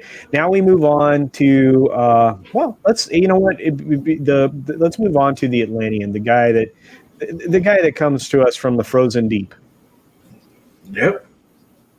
Oh, what are we doing? your thoughts on 2020, my friend. Thoughts on 2020. I actually have 2 conflicting thoughts on that. One side of me says 2020 is a bit like 2016 in New Game Plus mode. As in, it's more overblown than it really needs to be. The other opinion that I have on 2020 is actually that it is a bit of a mess. But let me think. I said since the beginning, since about March or April, just as a recurring joke, that 2020 is a result of the universe basically saying enough of everybody saying we need a new plague. I'm going to give it to you. Maybe. That's this is like that's like thoughts for 2021. I'm not thinking that far ahead right now. Wow. All right. I don't blame you, dude. It's been that kind of year. I'm not gonna speculate because all of 2020 has been speculation, and we've been hitting bogeys every day for everything that's not political. So I'm not even gonna make any thoughts for 2021. Just bring it. Wow, Soul Assassin brings it home for you. He says 2020 is Cyberpunk and 2021 is going to be the DLC. and both of them are going to be bugged all to hell. So, oh man, all right, that's brilliant. So you know what? Drive it home. Tell us about your channel, my friend, because you deserve to. Oh, come on, please. I have nothing to push today, man. All right. Well, thanks for being here, Landon. You're a good dude. I appreciate you. I love hanging out with you. I love your channel. You may not like it as much as I do. Oh, I love my channel. It's just I never have the drive to push it. It's like, what am I supposed to say about myself? I don't know. I talk about myself constantly, but the best glasses in the world. Yeah, that's also true. That goes without saying, though. I don't need to say that. All right, and to our very late arrival and one of my now closest buddies, one of the just wonderfulest human beings on the planet, despite being a long-suffering Browns fan, our good buddy Drew. Yeah, go figure. The one year they actually have a good record, and it's like when everything's burning down around us. But the thing is. I really believe that the good part of 2020 was it strengthened a lot of friendships. A lot of friendships got off the ground and running, and it brought a lot of blessings from that aspect into a lot of people's lives in this community. And that is probably the thing that we need to hold on to and cherish the most, because that's at least the gift that we got in 2020. Now, that being said, I know that for many people, daily life got interrupted. Whatever you believe the origin of the pandemic is. It is one of those things for now. We are going to face a bit of an uphill battle, an authoritarian future, if you will, for a while. We're going to be stuck under some really, grievous restrictions. But the one thing that we have is each other. And I fully believe in this community. I believe that, the friends that we've all made are on a path to success. We're going to make 2020 a great one, or 2021 a great one, I should say. And we're going to persevere, because that spirit's alive in everyone in this chat. Spirit's alive in everyone in this panel. And I have full faith that we're going to make it a successful 2021 together. So, I salute everyone in the community. I hope you had a wonderful Christmas, and let's make it a great New Year, guys. And if you want, subscribe to my channel, youtube.com/Supreme Heretic. And you can also follow me on Twitter @Supreme Heretic. And of course, read me on boundingintocomics.com. Thank you. And I apologize for being late. No, it's great. Thank you so much for being here, Drew. And I want to acknowledge again someone who's very special to the community, who has touched me very deeply once again, usually you're doing it on Comics' stream, Margie, but my goodness, this is overly generous, and I do appreciate you so very much. You help out so many people, and your contributions financially are significant, and I appreciate it, and thank you for all your support. And I don't even know what to say beyond that. Happy New Year in all in the chat and crew. Love those glasses at Lanyon. Thank you so much, Margie. I don't even know what to say. So thank you. Hail Jason C. Guys. Jason C. Holy cow, Jason. Oh, you guys, this is so thank you you guys, thank you so much. I can't even believe you guys are willing to support this channel in this way. The financial contributions are substantial, and I don't. My God, thank you, Jason, and thank you, Margie, and oh my gosh, Merry Christmas to you, my friend Jason C. Merry Christmas to all. Hail and long live the fandom menace. You guys are just trying to get me to cry. Hail, brother. But, this is one of those things that gives me the opportunity to help others and to support others in a way that I you guys don't even know. I try to give everybody as much as I can, and you guys giving to me is just overwhelming. So thank you so very much. Oh my gosh. Thank you, Jason C. Thank you, Margie. Thank you for everybody that contributed to Super Chat, which again is overwhelmingly touching. I have no words. So thank you. I love each and every one of you guys out there very, very much. You guys make all of this happen. So thank you guys. All right. Well, let's get somebody in here with a little more with the right hormone to deal with some of this emotion. AFK Bard, your thoughts on 2020 and 2020? Hormone. Wow. Well, come on. Sounds problematic, CC. I'm a terrible person. Is that a microaggression? Yeah, probably. I felt very macro at the moment. I'm trying to collect myself here, guys. Come on. I was going to say 2020 is bleh, and 2021 is meh. So there you go. I summed it up for you. All right, and please promote your channel, sweetheart. You guys don't do it enough. You can find me at AFK Bard on YouTube and on Twitter, and I read generally until I'm almost falling asleep, and so you're welcome to pop in. Currently, I'm reading Terry Brooks's Sword of Shannara, and also I started The Wizard of Oz, and I read it on Christmas, and I'm going to read the last part on New Year's Eve. So there you go. If you need a schedule, it's on my Twitter page. Yeah.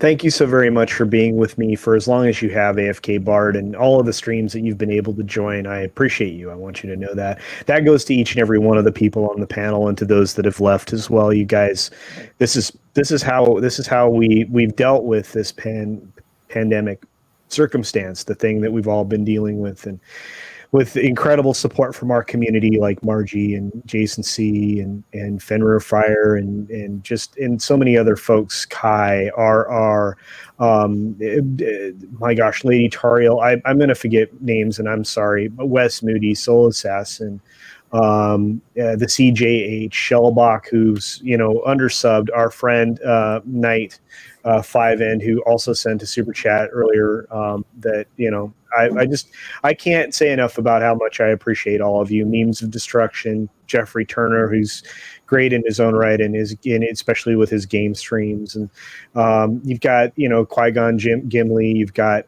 Pod Racing Palpatine and Letist, and Dark Shadow Logan, just so many different folks out there. Obviously, Drunk 3PO, who's a good friend of mine now that I would never have known without the opportunity to do what I get to do here. So you guys, you've no clue. Larry, each and every one of my members, Fat Steven Seagal, who's just a joy, Lorena Creole, Jane Theory, final Death Star, the very, very important and influential person who is very humble at the same time would be author Stephen Walton. The incredible support from the larger channels like everybody at Geeks and Gamers. I mean everybody from Jason on. Excuse me, not Jason. Jeremy Griggs on down. Yeah, sorry. I got Jason in the brain. You guys messed me up. There's too much emotion for me. But it all is possible because of Gary at Nerdrotic. It's all possible because of Victor Van Doomcock. It's all possible because of each and every one of you. And I thank each and every one of you, and I appreciate this community more than you'll ever know. Fenrir Fire with the $5 super chat says, "Hail and long live the fandom menace." And yes, Fenrir Fire, that is 100% the truth. I just want to say real quick, Culture, I am so proud to see like just the sheer explosion of creativity that has come out this past year. There's so many people in this chat are starting channels or have dusted off channels they've had sitting for a while, started to get into content creation, maybe because of watching us, maybe because of watching someone else. And I am so absolutely enamored with the fact that, people are starting to take their own journeys, and 2021 is going to be a great one for this community in general, and whether you consider yourself Phantom Menace adjacent, whatever, just this group of friends, this group of people, this community is doing wonderful things. And I am proud to know you folks, not only on the panel, but all of those of you in chat that support. And it's amazing. So we have something special here. And as I said before, guys, don't forget, that's the best thing that we have going. Oh, absolutely. Absolutely. And yes, to answer your question, my friend, I did get your super chat. It did not hang around on the StreamYard side of things. So for that, I apologize. Normally it would have been highlighted long, long ago, but I'm going to share it in a different way because I can. If you bear with me, just 2 shakes. Oh my goodness, you guys, I'm overwhelmed. You guys really don't understand that. I'm never prepared for that kind of support, but it means the world to me because it gives me a chance to support others. You want me to do my intro while you're looking for that? Yeah, please do. Thank you, Stephen. Let me highlight you real quick and do it properly because I really wanted to finish up with our resident, for lack of a better term, preacher. And that would be you, Stephen. You're a leader amongst men and women, and I know you don't believe that, but you certainly are. So. I hate it when culture does that, guys, because I take everything that I've learned. I never planned on being on YouTube. I was like AFK, man. I'm an introvert. I don't even want to go out. I could never imagine getting on and doing something like this. When I came out of my shell and I started doing this, it has been every friend that I've made along the way. And I mean every person in the chat. Like, you guys are very important.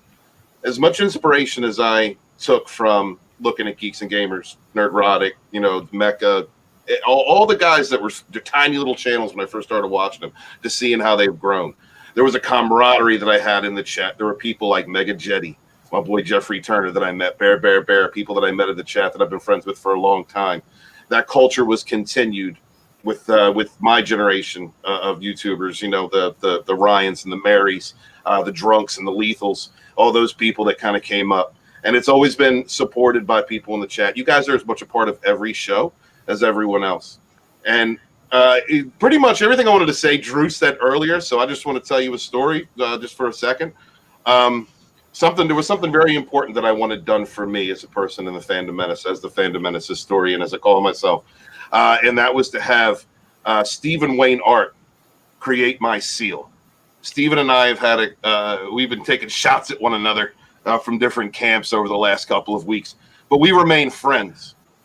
We remain friends because the one thing that we have found out as people have been coming at us using our entertainments, using our games, using our modern myths, people in political spheres and social spheres coming at all of us. One thing that we have found is a community, a truly diverse community of people from different backgrounds who have come together to stand for one another.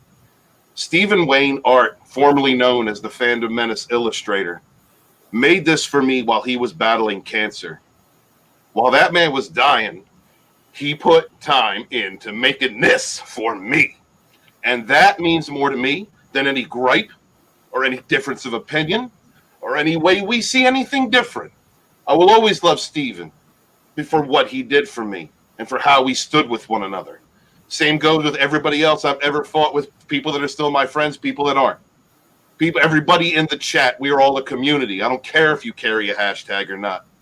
We have all survived by standing together and refusing to kneel, whether that was refusing to kneel to this pandemic or politics or social division. We have stood together with each other. All different kinds of backgrounds, everything that we get called ists and phobes. How many different types of people do we know in this community and speak with?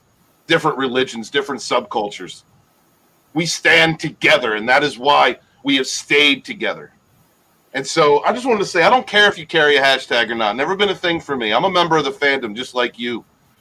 And the only reason that I've come so far, and the only reason I've been able to see all of these amazing people come together and speak their mind, and our voice have weight, is because of you in the chat, you watching this, you supporting your favorite YouTubers or your favorite independent creators or your favorite artist in Comicsgate, no matter where it is.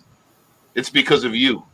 So hail to you, because if it was not for you, I would not be author Stephen Walton, the Fandom Menace historian, your historian, born in the chats with my brothers and sisters, standing united with one another.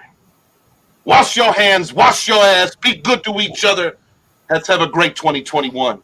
Peace. Hey, Steve, can I just say something to Stephen about that? One of these days, I don't know if I told you this yet or not, but one of these days, man, we got to get you in like a preacher uniform with a little neck buckle, standing at an altar, preferably with a green screen behind it, so you can have like the flaming Fandom Menace or something, and going like all out. Reverend Stephen Walton. Excellent promo. Excellent babyface promo. Reverend Stephen Walton. Guys, I love y'all. With that being said, I'm gonna do a special. I'm gonna do a special version of a super chat because it got missed, and not for any other reason than this is the only way I could bring it up. But this is Night 5N's super chat. 2020 is worse than having your tongue tied to the back of a car bumper and being dragged over a field of broken glass. I feel it. I feel it. That's so accurate.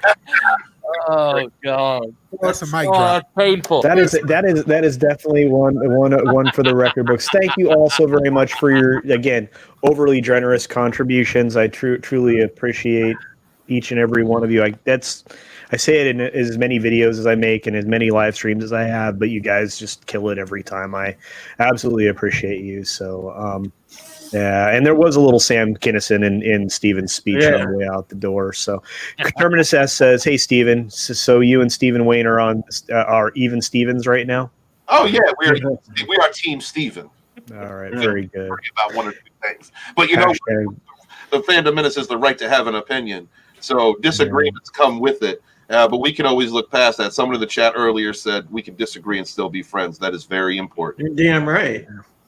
All right, guys. I'm going to say goodbye for this year, even though I will be on another live stream on Tuesday. Obviously, the Tuesday tirade with Tom. But then again, I will be on other people's streams as well. But for my channel, this is kind of the winding down of 2020, other than the couple of videos that I'll release on Monday and Wednesday. But on I fully expect that if we have the show on Comics Division's channel on New Year's Eve, we will be doing quite the show. I think it'll be special. So thank you all, each and every one of you, for being here. And no one forget the deer girl. No one forget that. Never one of those weird moments. Later, y'all is the absolute right way to say that. You guys, be sure to take care of yourself. Take care of others. Wash your hands, of course. Your ass.